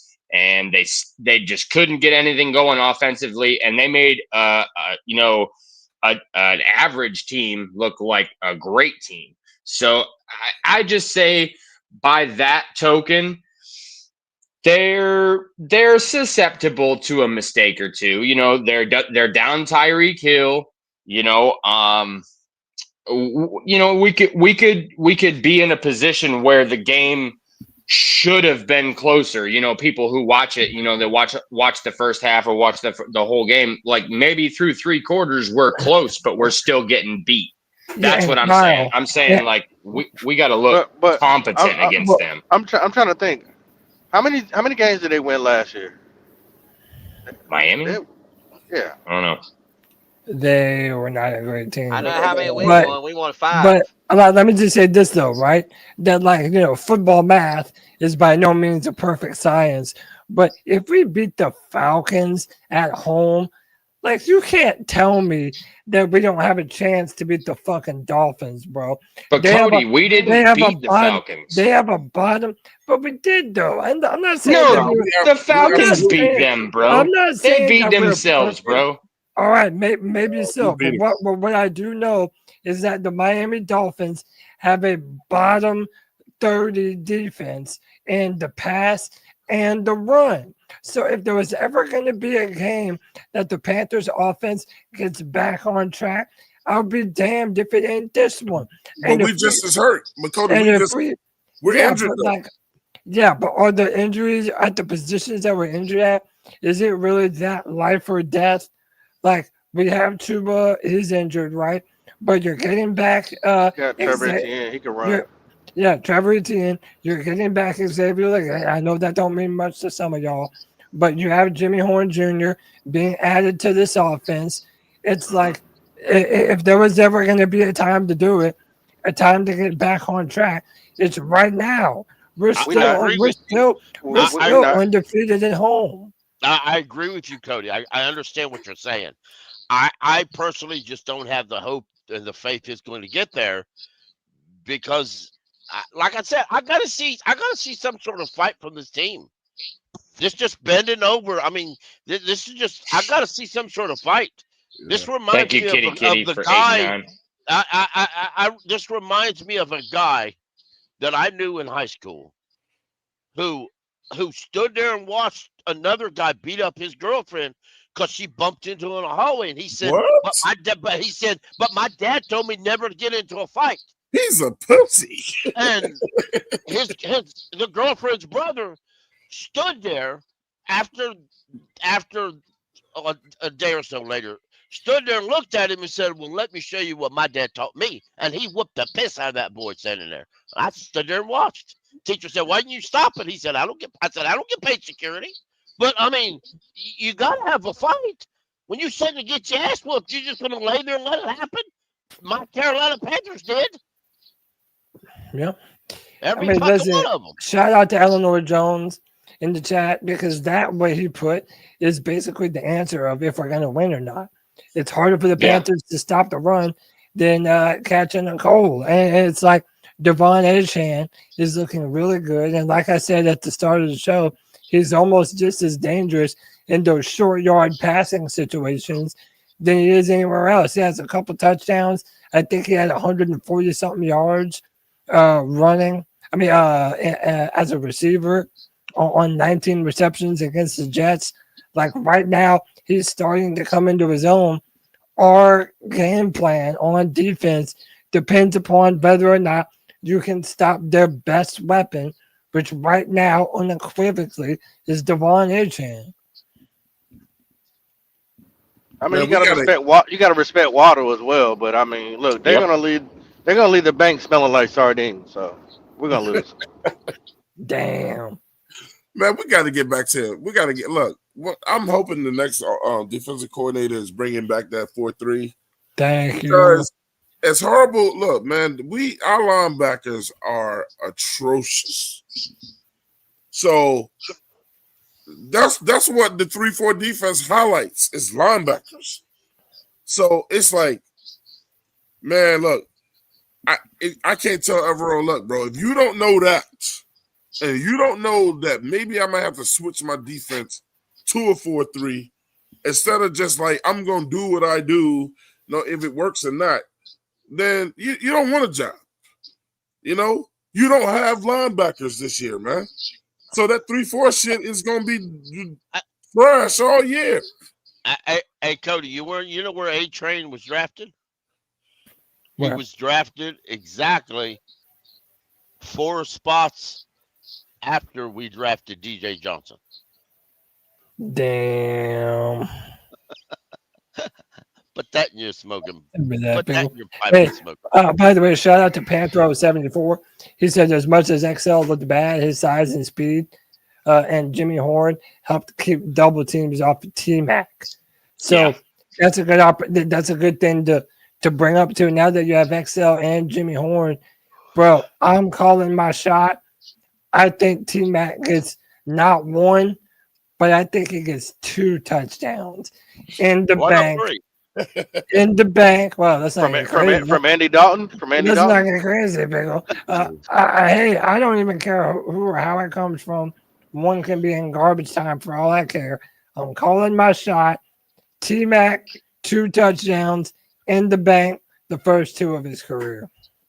Wonderful. Damn, so that's your player of the game? Okay. My question is this. Here's the tough question. Here's the tough question. Because their defense is giving up a lot of passing yards too. Go ahead, Tom. I didn't mean to interrupt. No, you good, bro. Listen. The tough question is if we beat Miami, right? Does it change how y'all feel? I'm not really gonna give a fuck. Not really. So, Twan, I need the two. It depends how we beat them. I need the two. I need us to win. Go ahead, Kyle. No, you go. I'm sorry. If we look like we're able to move the ball, if not every route is a check down, if Bryce is actually, being accurate and not throwing the ball behind the receiver 5 yards. I mean, if the defense looks like first and second down, they're coming out to punch you in the mouth and stop that line.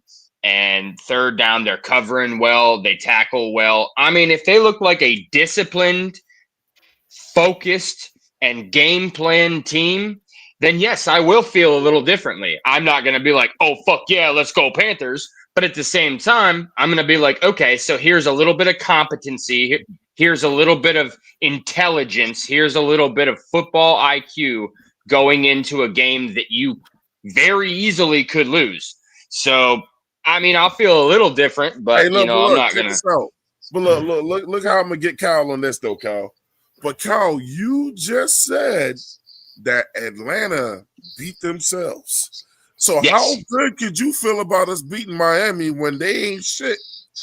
Well, that's what I'm saying. See, because Bryce Young in that game threw for 121 yards and didn't complete a pass more than 17 yards from the line of scrimmage. So, like, for me, if he does the things that he's not been doing and he actually looks like a competent quarterback and our defense holds up against the run, I can say that because that's the only thing that we were able to do against Atlanta. The only reason Atlanta didn't shellac us is because we stopped Bijan Robinson. That's it. And if we can do the same thing with Devon Achane and Ollie Gordon and look competent on offense where we're actually doing something other than checkdowns or running on 3rd and 12, then yeah, I'm going to have a little bit more faith in what they're doing. I'm going to tell you what'll make me start looking at a direction. I don't care about the Miami game if we win or not. But if we go 3-3, then I'll be back there.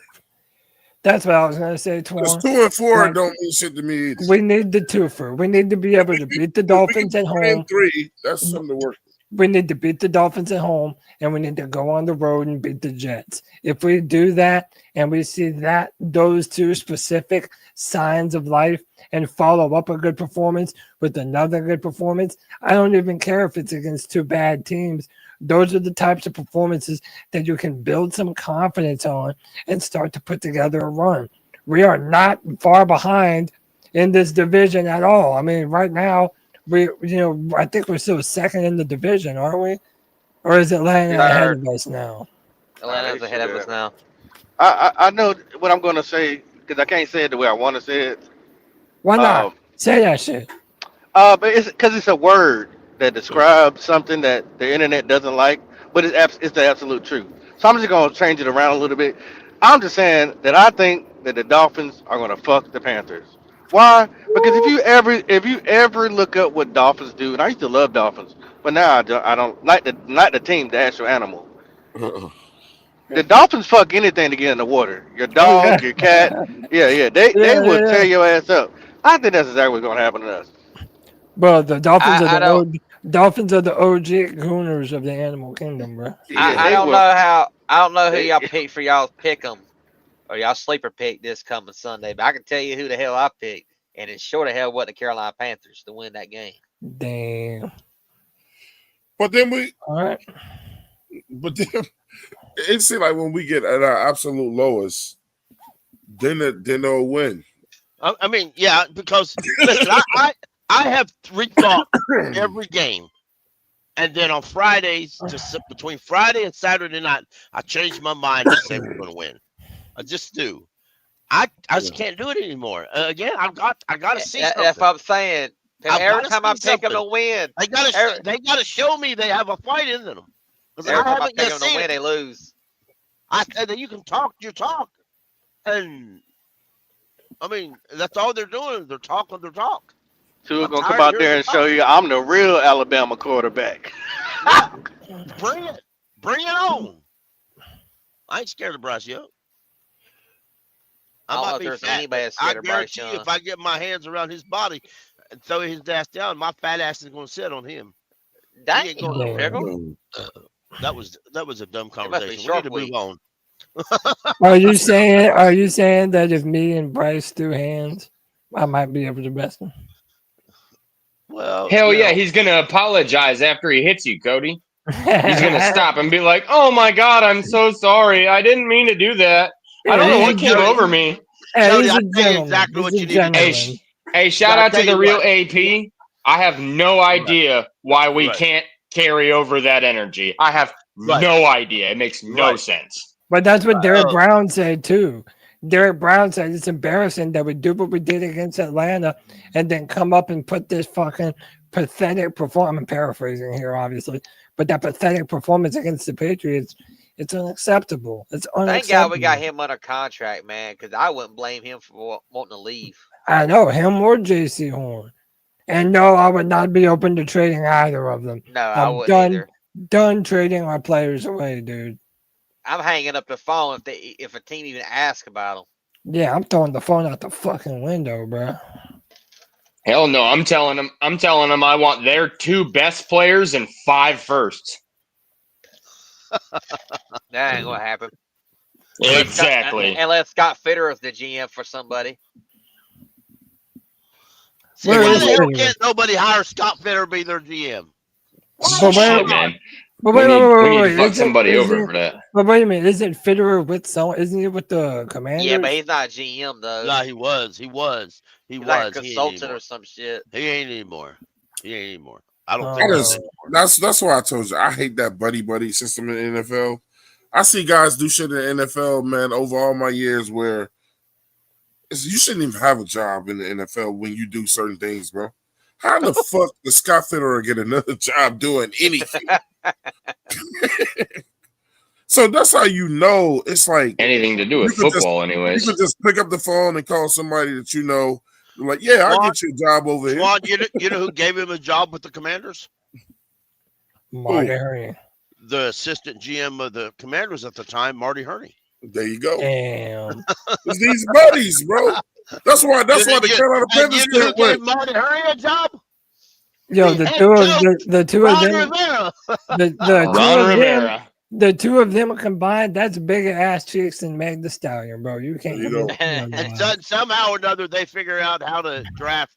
We got Canales over here as our head coach. What's the first thing he brings over here with him? His homeboy.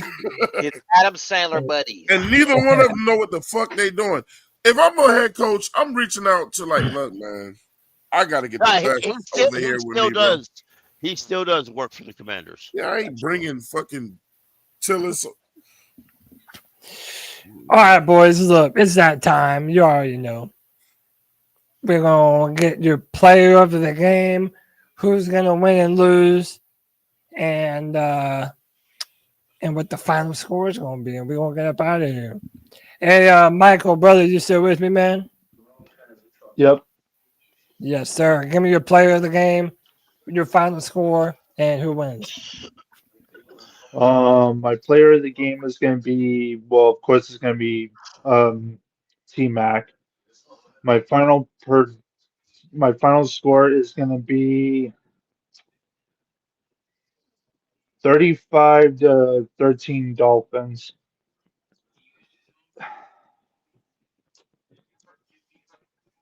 All right.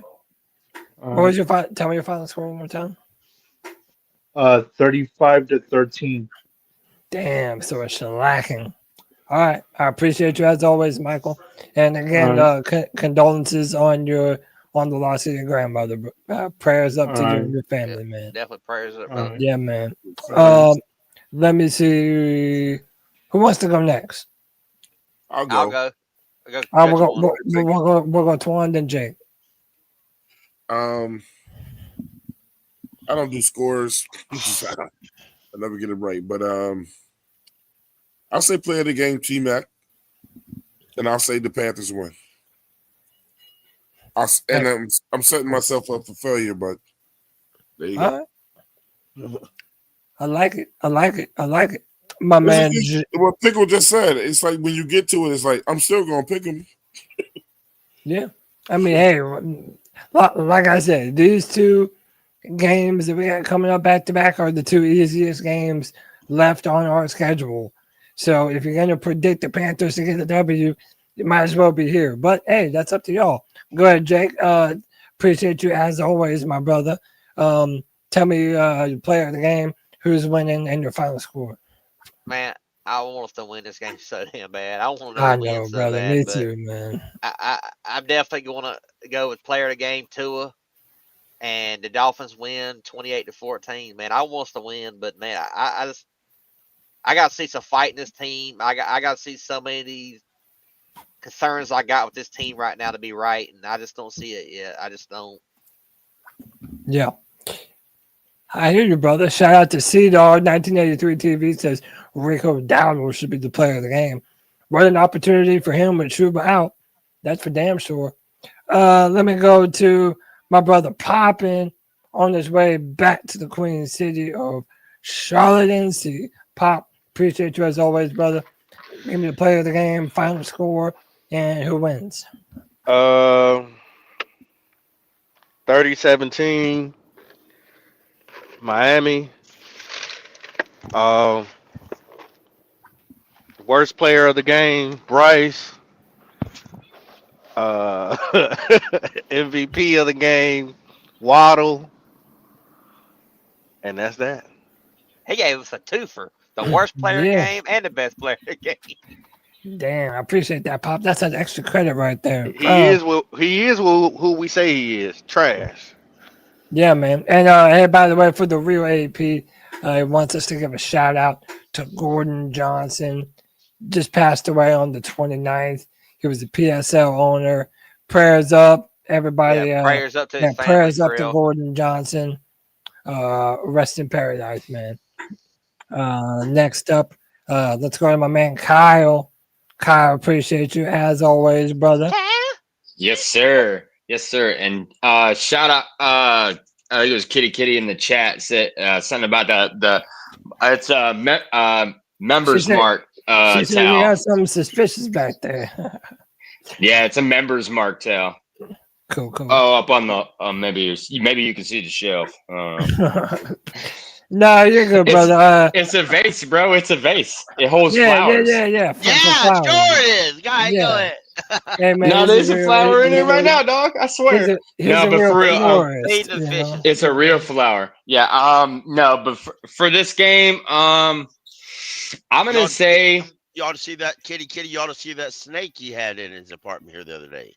I'll put pictures in the chat. She's there cool. you go. She's cool. I'm gonna say Ollie Gordon.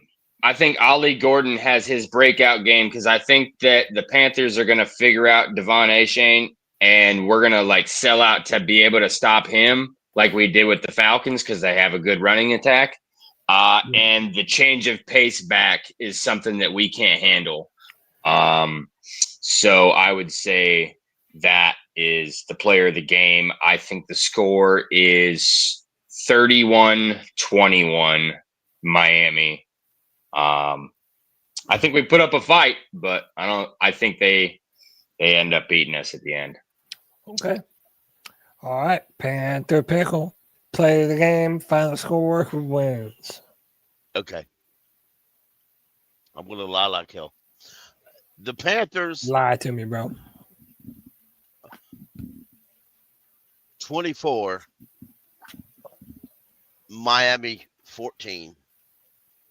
And the player of the game is J.D. Dallas.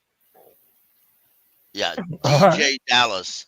Yeah, DJ Dallas. Hey, that motherfucker, he be bowling though, bro. Yeah, he does. He look good in preseason. Get one touchdown on a return. Yeah. And Trevor Etienne is the player of the game. He'll get two rushing touchdowns. Hey, Cody, I can't let you get off the hook this week, man. I need your prediction for the Tar Heels I did that just because I read you in the chat. Don't do me dirty, Wes. Don't do me dirty. I didn't get your prediction for the Trials. I think it'll be. I ready to sit that. I'm predicting. Shouldn't ate that ice cream. I'm cake. predicting it'll be 6-3. Go Tigers, baby. Hey, no, it's gonna be the crying tiger. I'm gonna be posting the hell out of it too. Hey, bro. I know Hey, those Cody, are so two, you know though, right man, now those are I'm two actually- shitty ass teams, bro. Cody, so horrible. you know, I'm actually gonna be at that game tomorrow, man. Oh, for Oh real? damn. Chapel Hill, yeah. That's what's up. Hey, tell Dabo to get Cole Turner off the fucking offense. Man, I don't give a fuck about either one of those teams. I just got some free tickets. No, And that's I'm what's going up. with some friends. No, have a good time, brother. I I'm just gonna close. give mine, man. Like I said, I already told you who I think the player of the game is gonna be. I think T-Mac is gonna get 2 tuds in the bank at home. And look, man, I'm gonna go ahead and be optimistic, Cody, bro. Everybody says I'm a hater, I'm a pessimist. Whatever, man. I'm going 27-21 Carolina Panthers and get that dub at home. You feel me? I'd love to see it, man. Damn, we need a dub. Yes, We really do. sir. But man, y'all already know. C3 Panthers podcast. We're not going nowhere. We're gonna be here That's right. through thick and thin, through rain, sleet, or snow. Panthers podcast. C3. We stay strong. We will be here. We will see y'all this Sunday for the post-game show where we will discuss all the action between the Panthers and the Dolphins. My name is Cody Lashley. This has been another edition of the C3 Friday Free for All. C3 Legion. Keep pounding. Keep Keep